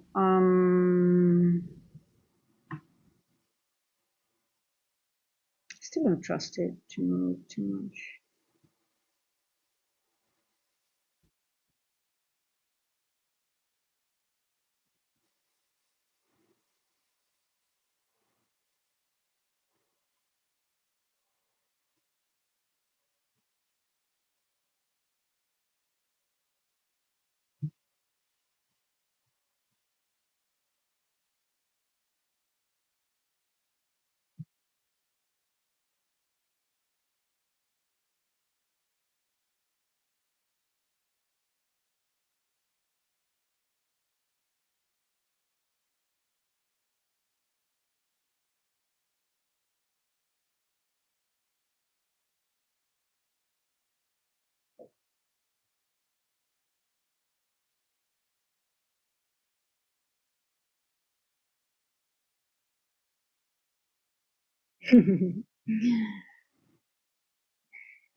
Not interested.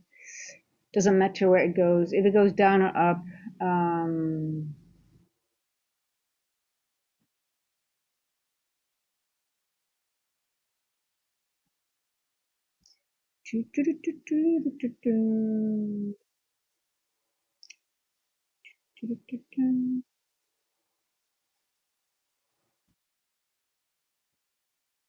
356. Let's quickly have a look at gold.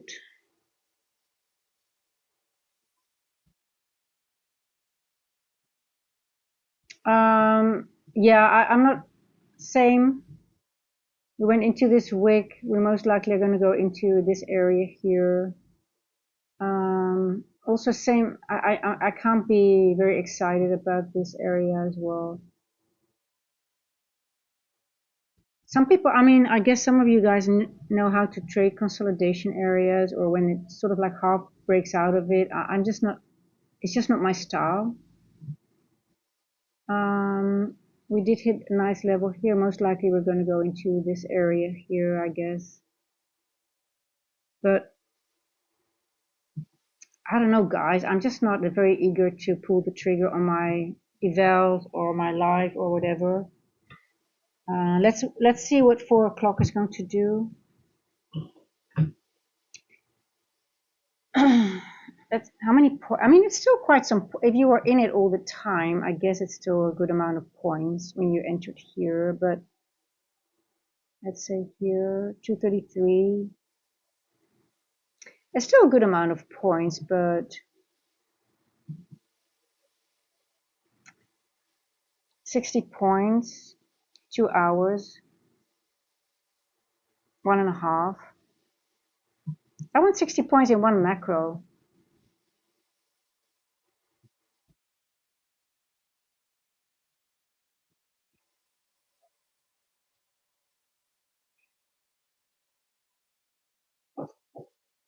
Okay, let's see.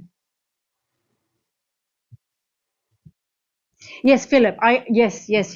Philip, when I do a paper trade, I journal, especially time. I paper trade. My paper trades are actually even more important than my normal trades, well, equally, because most of them are nowadays when I feel like I'm not comfortable and I can frame it both ways, I paper trade, and a lot of them are losing trades because I'm wrong side or I'm missing time or something.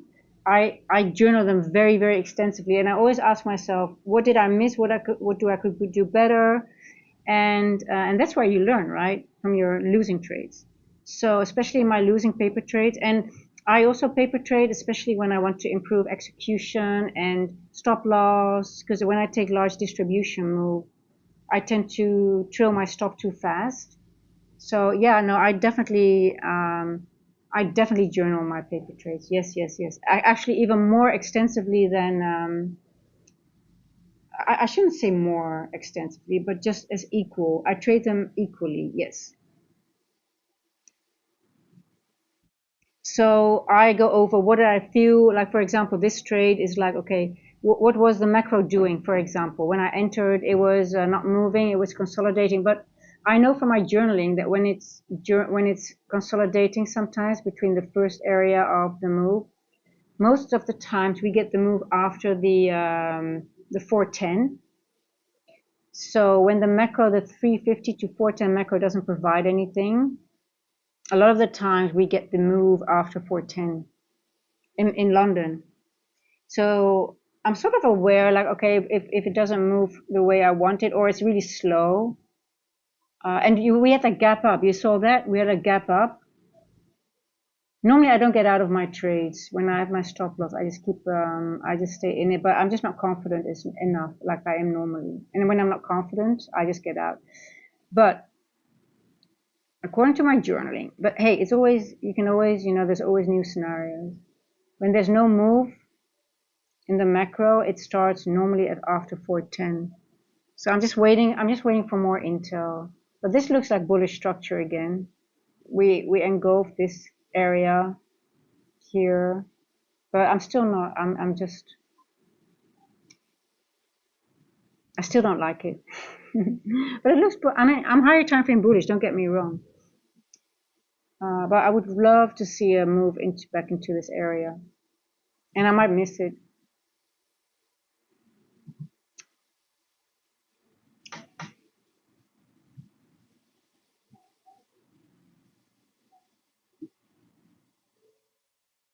Both Thursday and Friday, I believe I missed the move to the upside, and one was to the downside in London.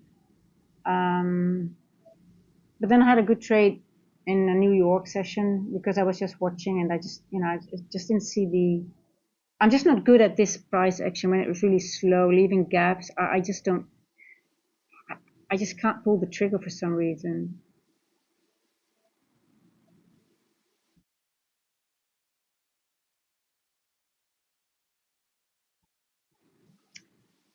Let's see.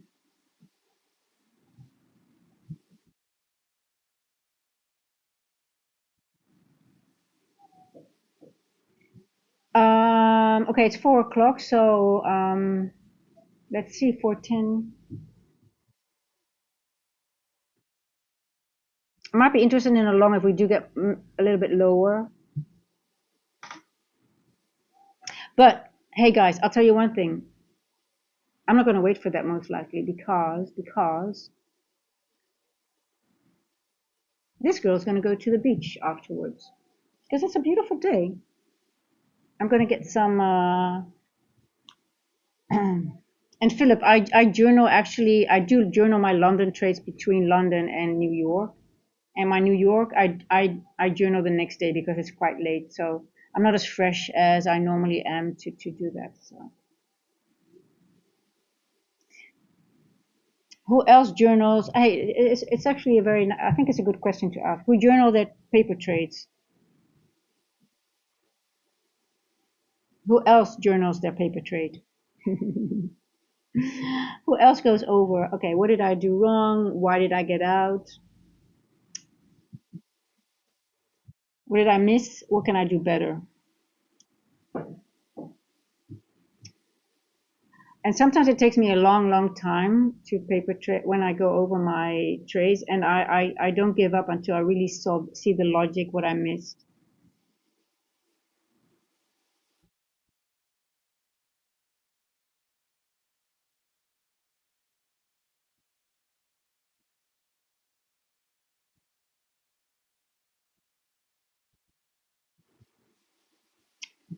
No, Philip, every day I journal every day, every single day, and I also write down the times, what happened at what time, and it's very extensive. I do. Well, I've showed them already, but I'm not going to show my trade because I also put my emotions there and it's personal. But what I do, I put them on the Discord as well. Like when I go over it, like okay, high formed here. I write down. I make it very visual, for example. So what I do, for example, if I would journal this, okay, high form, because okay, let's say for me the London high is between 2:30 and 4 most of the times, right? But what I would write down here is example, okay, we formed the high 325 and we created the equal high at 332. It would have been better if it would be 333, but it was 332. Now,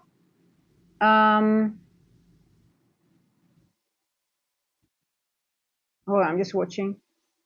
So for me, when we don't go higher, if we do go higher before 410, then we can go. We're expending a lot of the time. But if we don't, if the 410 goes to the downside, I don't think we are going to create a higher high for until pre-market, unless we are going to create. We're going to take these highs out very quickly.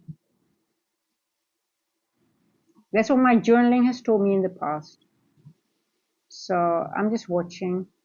Um, and ES what's going on?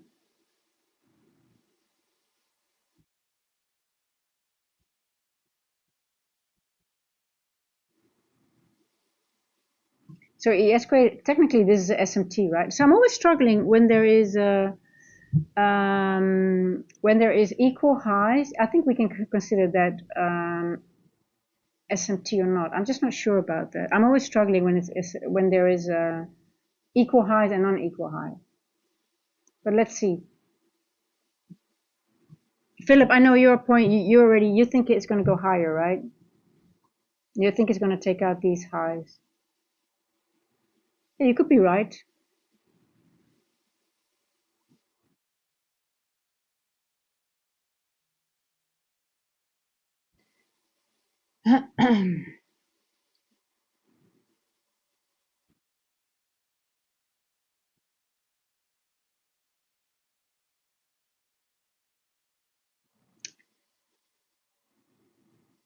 Target fire high. I'm just not so sure about the long at the moment. I really want to see a little bit of retracement.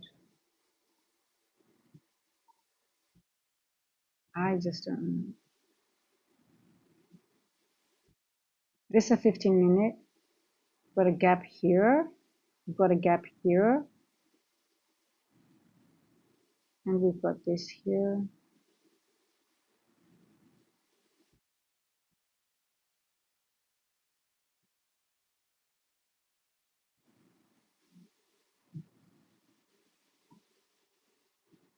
Oh, this is a good example, by the way, guys. I've got another example here now. Let me show you what I mean when. So we've got this N walk and we've got another N walk here, and this is the event horizon. So you can see we are sandwiched between the midpoint between the this week's N walk, last week's N walk, because they've got the same high, right? And we are sandwiched between the event horizon. So for me, in order to go higher, I want a body closure above this area here.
It's so wiki. It's so wiki. Wiki, wiki, wiki. Wiki, wiki, wiki. Well, let's see if we can get a body closure.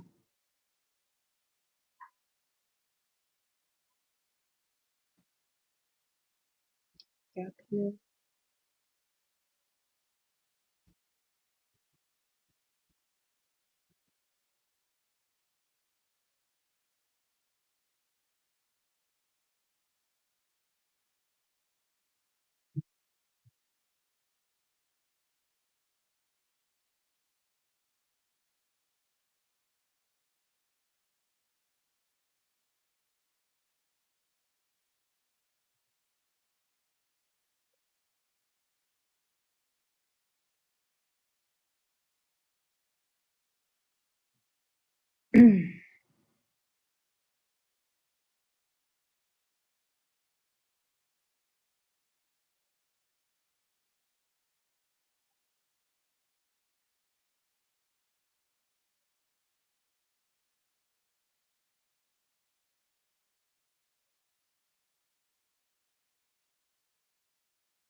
Hello, Sunil. Welcome to the family.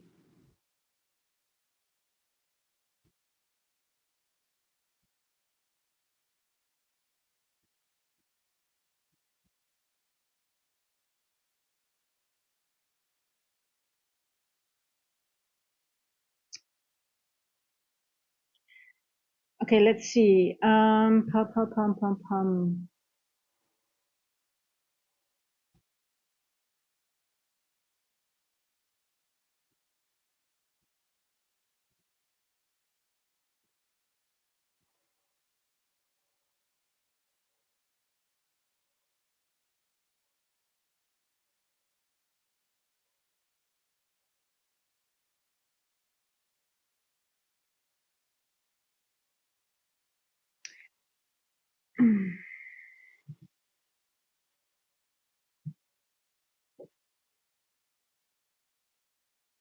Okay, let's see. 410 now. Hey, Sunik. Yes. Well, thank you.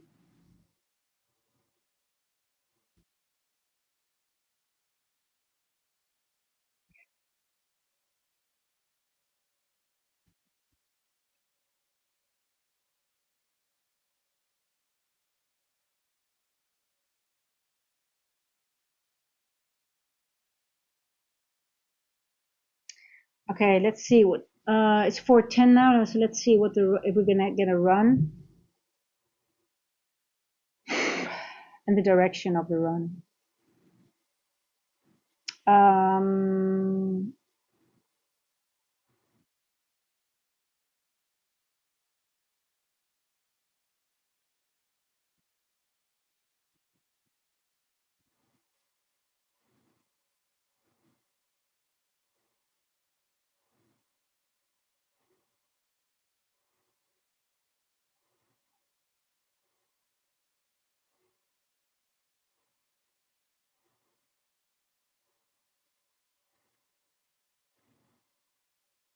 420.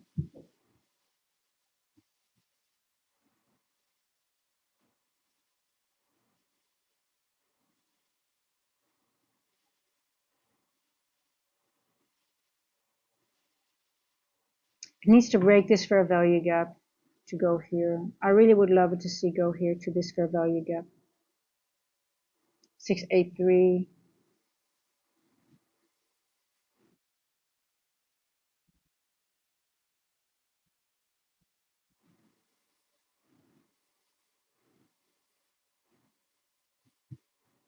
Okay. I think it's gonna go now.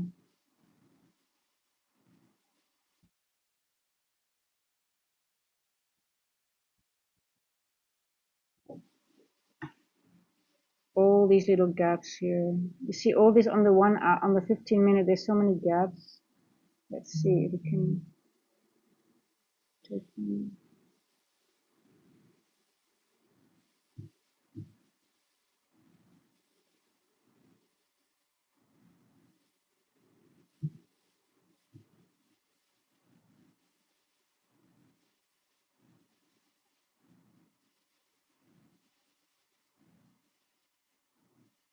Let's see if we can break through this first. This is the first presented fair value gap of London. Let's see if we can disrespect that. Okay, we are disrespecting it. There we go. Okay.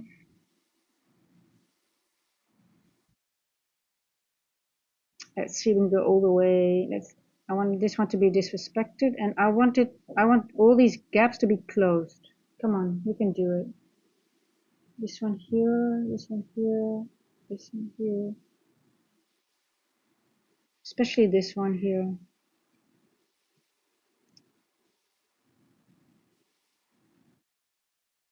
Essential B. No, I just use Trading View. So what I do, I write everything down. For example, I got out of that trade. Well, I guess I was just too early. It was a good move, but it was a good idea, but I was too early, right? So I'm going to write that down. Like, okay, I entered here on a short. I got stopped out. I didn't wait for my, like when, like I said, when I see that the move, the 350 to 410 macro behaves in a specific way, the better move comes after 410. That's according to my journal, what I've seen many times. But I'm just, price action is confusing me a little bit, and I'm saying I was short, I'm long bias, obviously higher time frame, but I'm waiting for this move for the just to clean up this mess that it's been creating all the way to London. I'm not interested in a trade until I see certain things happen. You know, you have your own if-then statement, and I could be wrong. We're at zero point 0.5 almost. Or we are at zero point 0.5. Let's see. Now it could be enough. This move could be enough for the move to the downside. But then again, why would it leave all these gaps here, right? We have a 15-minute. This one has more. I mean, this one is more important to me than this 1 minute. All these blocks here. So let's see.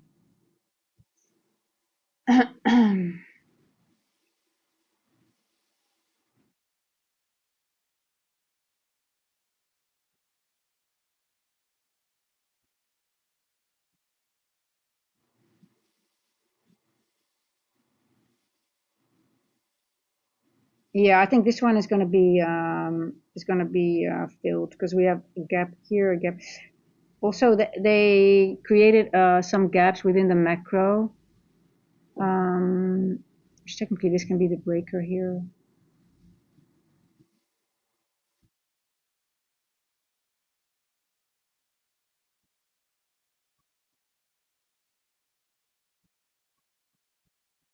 But Essential B, a trade seller is awesome. Trade seller also helps you. You can also have your metrics, right? So it's a pretty good tool.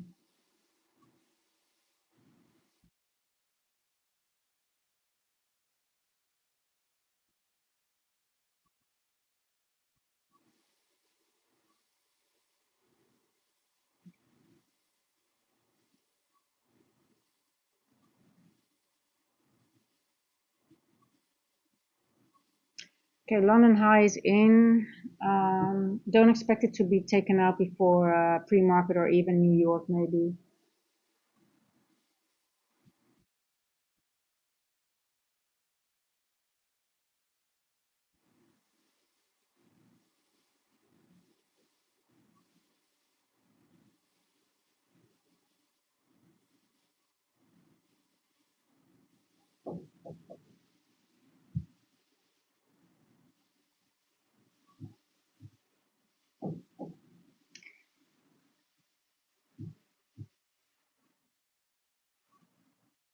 So price didn't go be above the midpoint of this inversion here.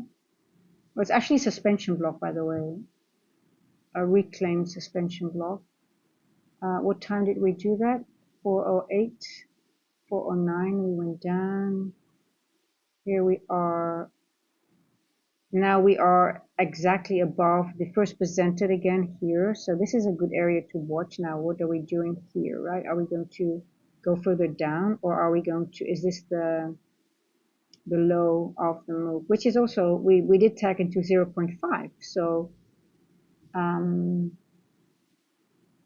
it could be enough for the retracement, right? It could be. But I'm still, because all these gaps that it left behind, I do expect a little move to more to the downside because the low, because we already made the high here and it looks like we're not going to take it out now. Yes.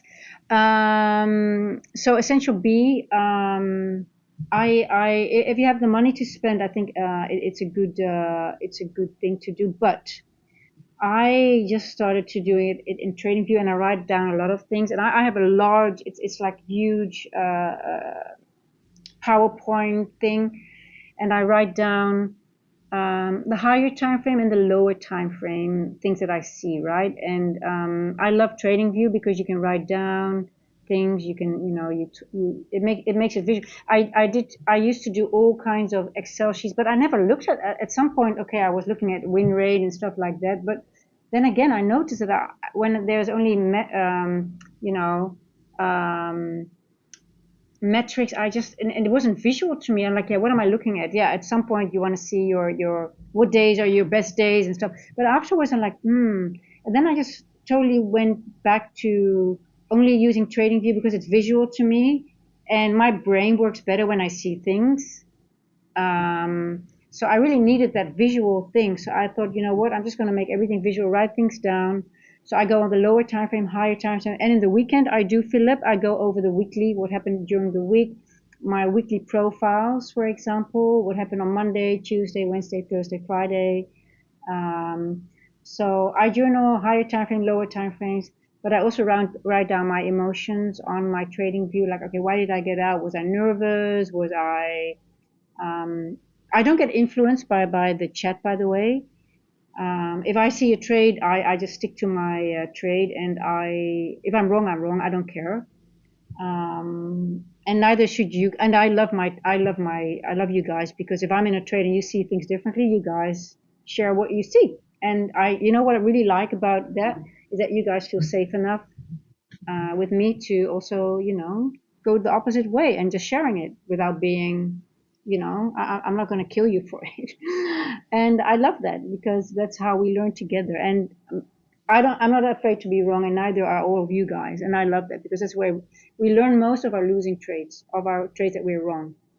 So I'm really happy about that, to see that. So there's nothing, and what I love about the chat here as well, that you guys share the logic behind your trades, why you see it, and why you are taking that trade or staying in it, as same that I do as well, right? And sometimes we're wrong because we don't have all the knowledge yet. We're getting there. So we have to work with our limitations, let me put it that way. So we learn and we have a certain amount of knowledge, but it's never the amount of knowledge. The market is always smarter than us, right? We only know a certain thing. And within that little frame, you frame your trades. But because you don't know everything, you can still be wrong. But you have to have confidence in your trade, and confidence in being wrong. So that's where I stand. So it's not about being arrogant or thinking you know better. It's just like, okay, this is what I know. This is what I base my trade off. And if I can't see the full logic, then I'm hesitant, right? You can see that.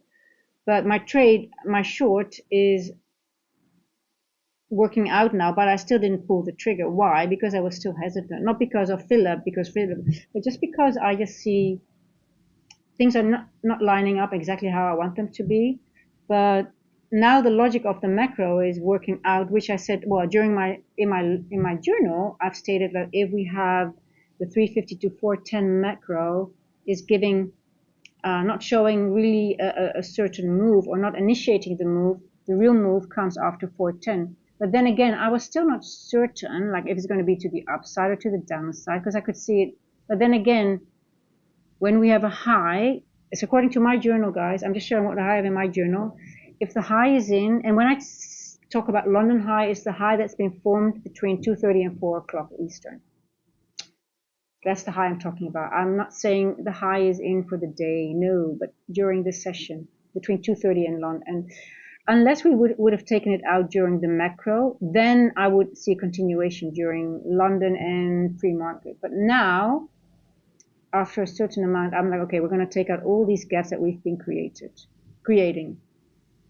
I still didn't take the trade, but I'm going to journal it. Next time I will take this trade. And then I use time, because time is more important to me than price. And I'm using this 15-minute order block here. That was for me like, okay, I'm disregarding all these 5-minute ones because of all these gaps that we've been creating during this thing.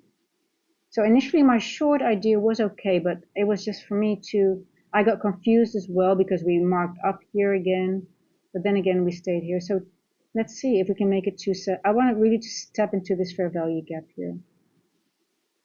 Let's see. So, your analysis can be correct, but if your timing is off, it's still a losing trade, and it still doesn't count as a win, right? Because your timing is off. So you still need to journal that. Okay, what confused me? Why did I get out of the trade? I would have been stopped. I can't remember exactly where. I would have been stopped out anyway, right? Because we made one leg. We didn't make a leg. Well, yeah, we made one leg higher here, I think. I think I got in somewhere. I can't remember. I have to look back. But let's see how far below. But I am just looking at all these gaps. If we create so many gaps during a London run up, I don't trust it to continue as much. I would rather first see those being mitigated before we continue another move up. And especially when they've been created in the same area where we have created the 150 to 210 macro. So I'm looking at this one here, which we have one here, which lines up with this one here. So I wouldn't be surprised if we're going to go all the way into this area here and clean this up. My favorite macro. Hey guys, I'm using this macro a lot for my analysis lately, and I'm going to I'm going to redo a video. I made a video long when I started the channel about the 2 a.m. move, and I actually didn't have I had only so limited information at that time. So I'm going to redo, because I was like, every time when I started the stream, I was like, wow, there's always a 2 a.m. At that time, there was always like, am I missing? There's so much happening already at 2 a.m. So I made a video, and then I started monitoring this macro and the information that is giving, and I've gained so much more information now. So I'm going to redo that video at some point. I think we're going to have a new one. Because the market, technically London opens at 3, right? But there's so much more to do already before. It's just like pre-market, right? Okay, let's see.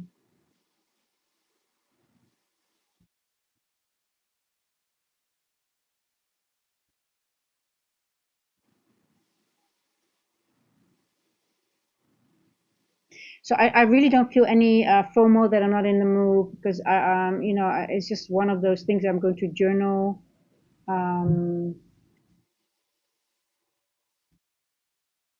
Especially why not getting into the short when I've been, talking about it all the time. But this is one of those journaling things that I need to really. And would I still trade it up? I don't even think I might not even trade it afterwards. I think, well, maybe I will at some point. If I've journaled it a lot of the times, and this move actually is not too bad.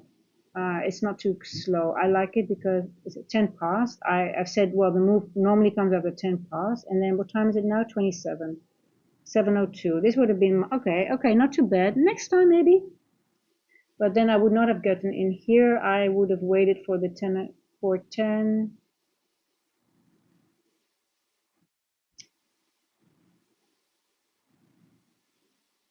I guess I would have waited for this area here.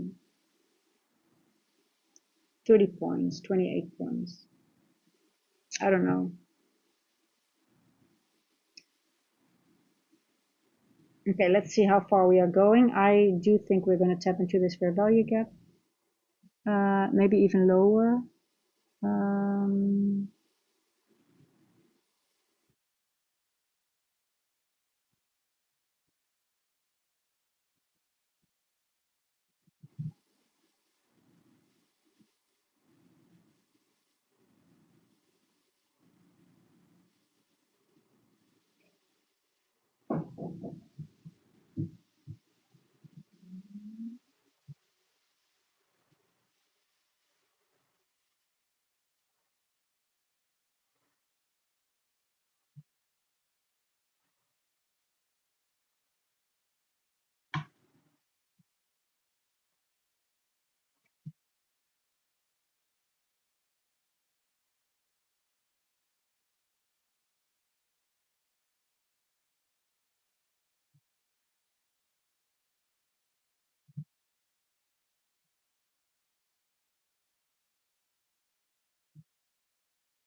Okay,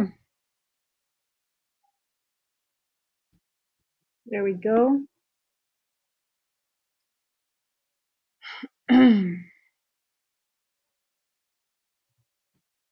Nice move. I like it. I like it. I like it.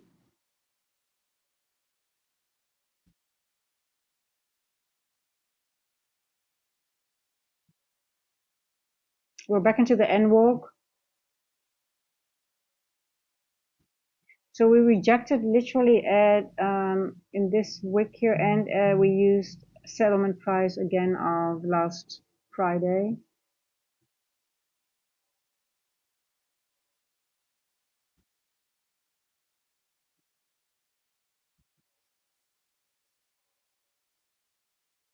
So we're cleaning up all the mess.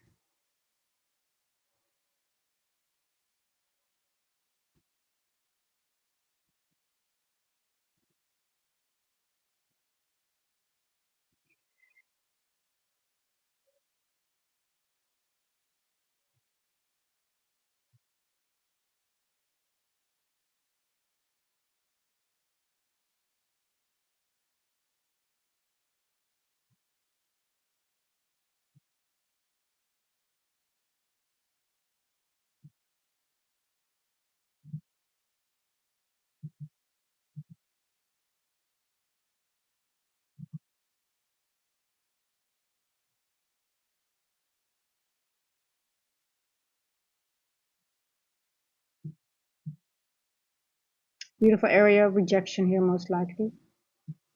Okay.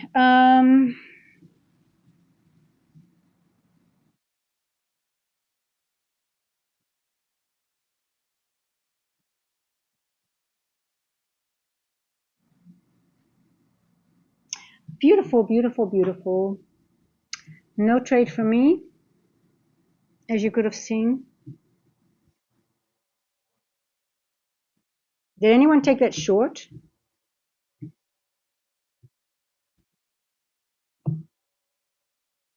Yay! L7 is happy with this short. Yes. Based on your call for topping, give the entrance and got my winning trade. Okay. Oh, Eddie, did you take your? Oh, well, I'm happy that someone took that short. Oh, that makes my day, guys. If you okay, AI, Essential B, and Eddie got in because of my call for the top. Okay.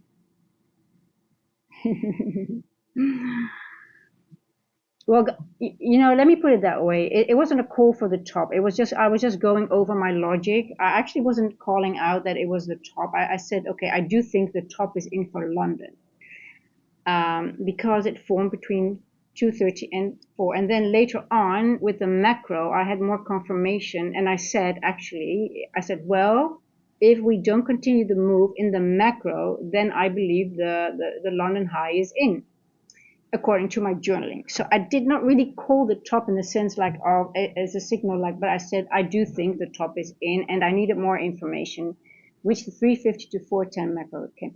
But then I still wasn't really sure at some point if the move of the 350 to 410 macro, how it was moving, because we had like a little spike up again. It fooled me. There was a lot of manipulation to the upside.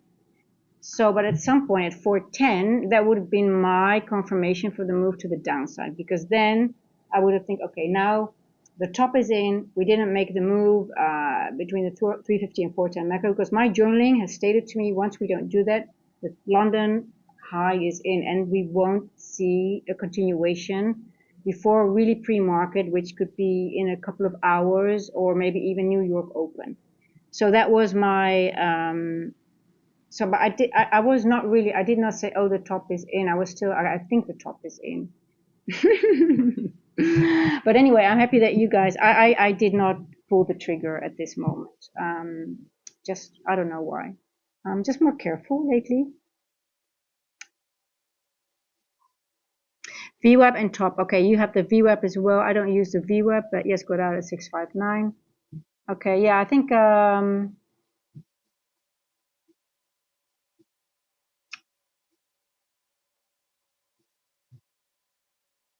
let's have a look at the daily as well. Where are we in the daily wick?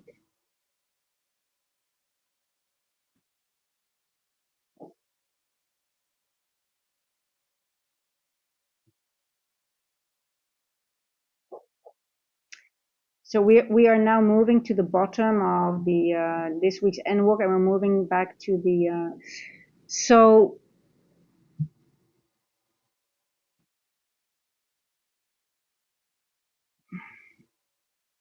I've been saying this quite from last week already. We left a lot of imbalances on the bottom of the end walk as well.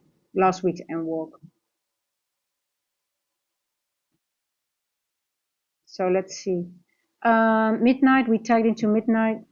Well done. We're back to original consolidation. So I would be careful here, guys. Look how beautiful. It's actually, I mean, in all honesty, even in hindsight, it's always in hindsight. We learn in hindsight.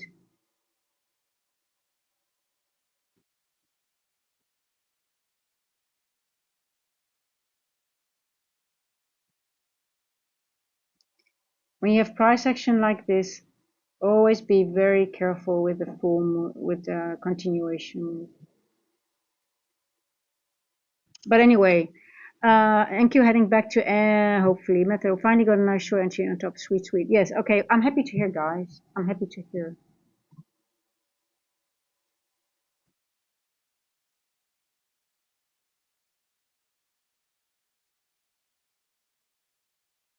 It was a nice run, right? After I broke the 3 o'clock low, especially. This was also very, very nice retest here. What time was the retest? 4:24. Nice. We left this 4:17.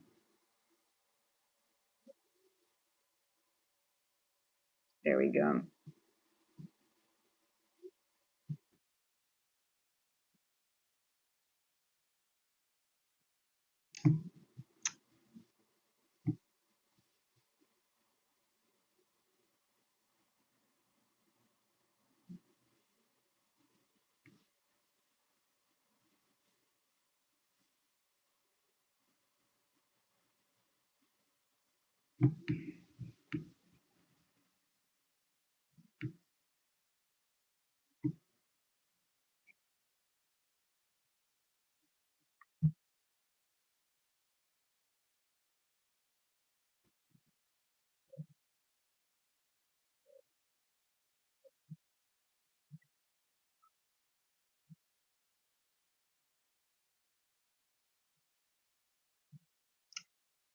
Flat bottom. Lovely, nice wick here, which goes back into the volume imbalance here. I'm going to wait until pre-market, guys, and New York for my revenge trade. Um, I like it. And we used, I was also looking at the N walk here. We tap into the midpoint of, let me see this N walk.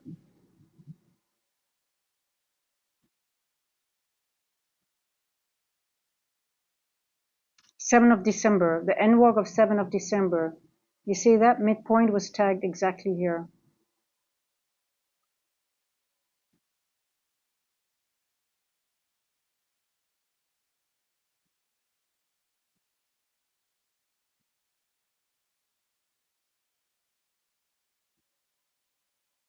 Here, boom.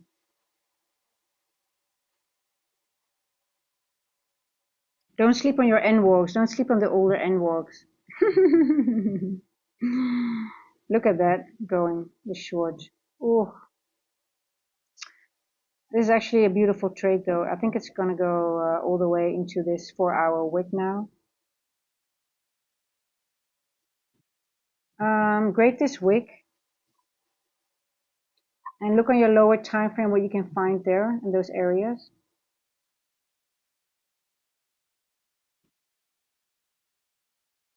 I need to do some stuff. I'm not gonna trade this. I'm gonna miss this full move. But for those who are gonna keep watching, grade this wick on the 4-hour. The volume imbalance is exactly in this line. I would love this area to be tagged into.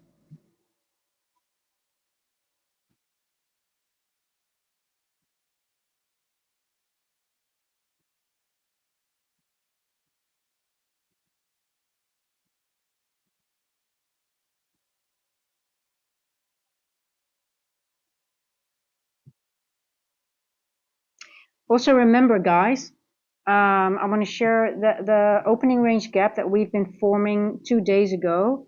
We left this, we left a very tiny little bit open. It was a very tiny bit. Oh no, we did not. We filled it already here? Oh, we did already.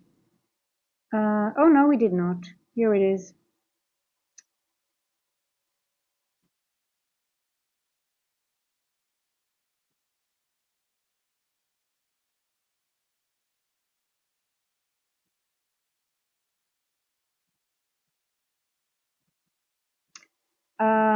Exactly this area is at volume imbalance. We have this area is still unmitigated and matches with that volume imbalance. So I wouldn't be surprised we go all the way into the, if we go all the way here. Previous day low. Let's see. I'm gonna miss it because I need to do stuff. But I'm just happy to see what price is doing. I'm happy that a few of you guys took it.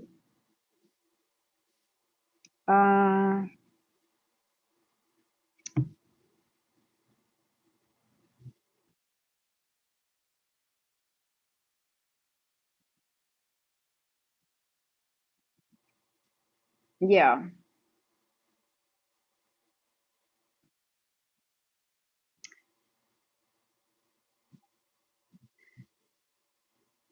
The low resistance after 410. When the 350 macro, my favorite, well, okay, I said 210 was my favorite macro, but technically the 350 to 410 gives mostly the best trades, right? The fastest. But if not, then a lot of the times 410 gives the move. Again today. Enjoy the beach in South Africa. Thank you for the great live training. Really solid educational content. Appreciate it. Hey Jane, thank you so much. I appreciate it. You know what I love? Even though I don't take a trade, you guys you still enjoy it because it's not about the trading, right? It's just about, I guess, also not trading and just going over the logic. Um, so yes.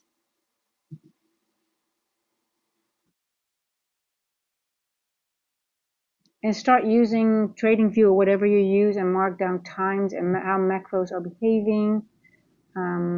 When is price stopping? At what levels is it stopping? Here's another form of, here's another area of consolidation. Is that the original consolidation?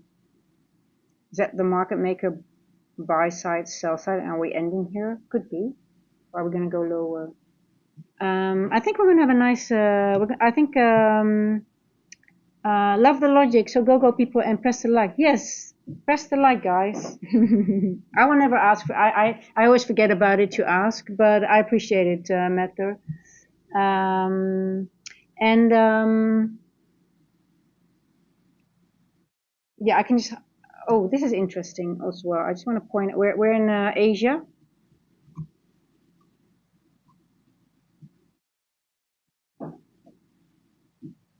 We're exactly at the midpoint of Asia.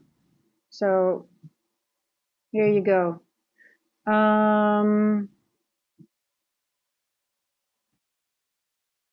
I just want to say, if we're going to reject it midpoint, you can expect the move to go further down, but it's already going down a lot.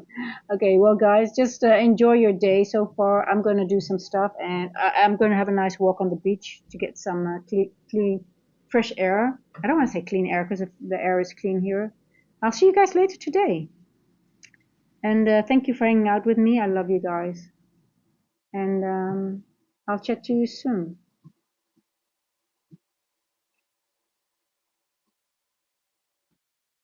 Yeah, I'm gonna miss them. I just have to let it go.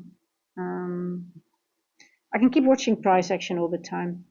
Okay, guys, if you have the time to enjoy get some, touch some grass, reassess for New York session or for the pre-market, and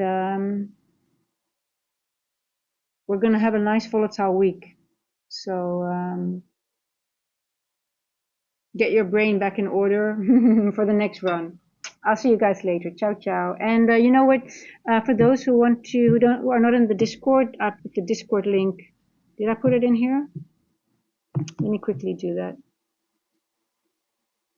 I always put the Discord link in. Why? Because if something happens, I can quickly put a note in the Discord. If I have no internet or something, I can quickly go on my telephone. Don't have to log into YouTube.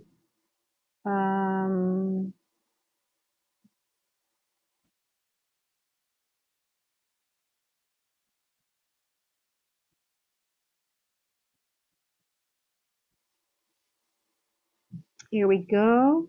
I pinned it. Here you go. Feel free to join. It's a free Discord.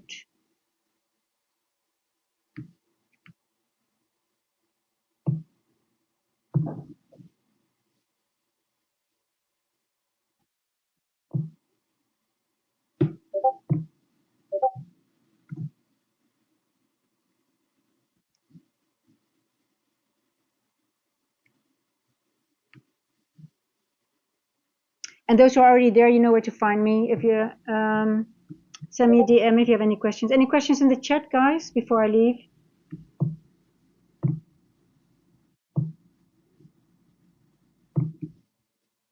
Any questiones?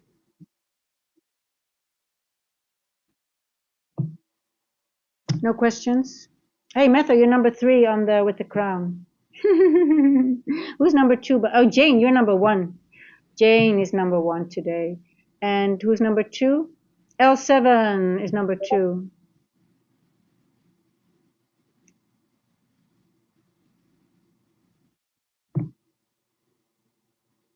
Hey, Eddie, thank you for the tip. May I know how did you know that 740 is a top in?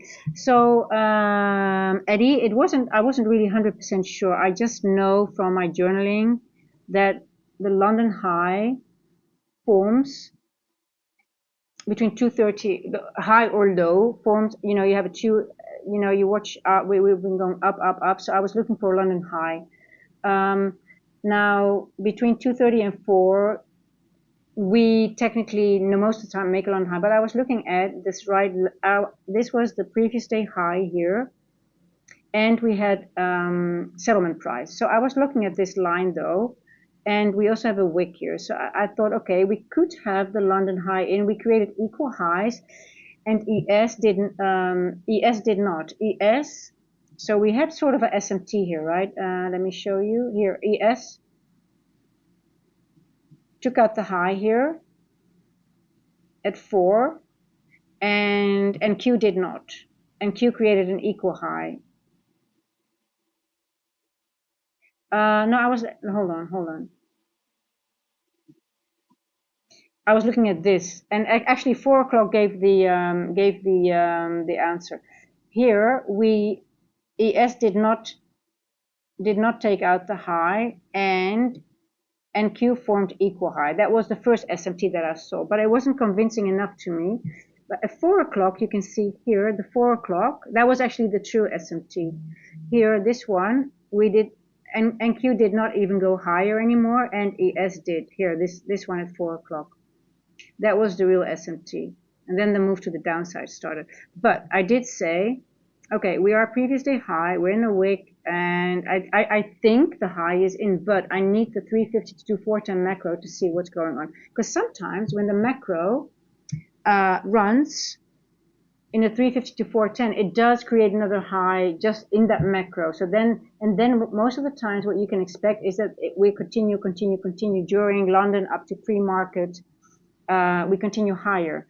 But I still, I was looking at it looks bearish, and then I was like, oh, it looks bullish, bearish, bullish. I went back and forth because it was around this. Let me go to the lower time frame. Here, 350 to 410 macro. We were consolidating, and I marked this IFUG, and we did not go over it. We just sat below it, and at 4, I was looking, and I was like, it's still not 410. We could still spike up and still take out these equal highs. But then I saw this, and but at 4 o'clock we already had our confirmation on ES, but I didn't look at ES. I should have. Here we went back up and we did not go over the midpoint of this IFUG. And here we start going down. At 408, it was more of a confirmation. And then we started really moving down. So it was more of the confirmation of the macro, not taking out the London high and not going over the IFUG. But this was actually the best confirmation. The 4 o'clock, we created the 4 o'clock and we took out the high, and NQ did not. NQ stayed within the boundaries of this IFUG. While we already took, we did take out on NQ the previous day high, right? You can see that here. There's a lot to journal for me as well here. We took a previous day high, creating equal highs, and we tapped into the settlement price. So that should have been enough with the 4 o'clock SMT. But I just needed a lot of confirmation, to be honest, to make sure. But 4 o'clock gave the 350 to 410 macro gave the confirmation. And if I would have missed it, I could have entered here, and the best entry would have been a little bit lower, I guess. This was the entrance here, 415. If you miss it. But yeah. But Eddie, you should start journaling what happens at what time, and especially the macros give a lot of information. And I also did say if the move doesn't come in within the macro, the move comes after the macro, which is 10 past 4. My journal told me that. So now everybody needs to journal for themselves, and you'll see different things that I might not have seen or things that I use. But hey, look at this beautiful candle. What a beauty. My God. I'm actually feeling a little bit now annoyed that I miss it, but I cannot do that because that's how it goes. Anyway, guys, I missed an awesome short. Happy a few of you did take it. And yeah, mark the 4-hour wick here and see what price does, and the volume imbalance here, which is exactly between two levels of that 4-hour wick. Coincidence? Algo, maybe? Is there an algo? Nah, I don't think so. So I'll leave you guys with it. I'll see you guys later today. I love you guys. Thank you again.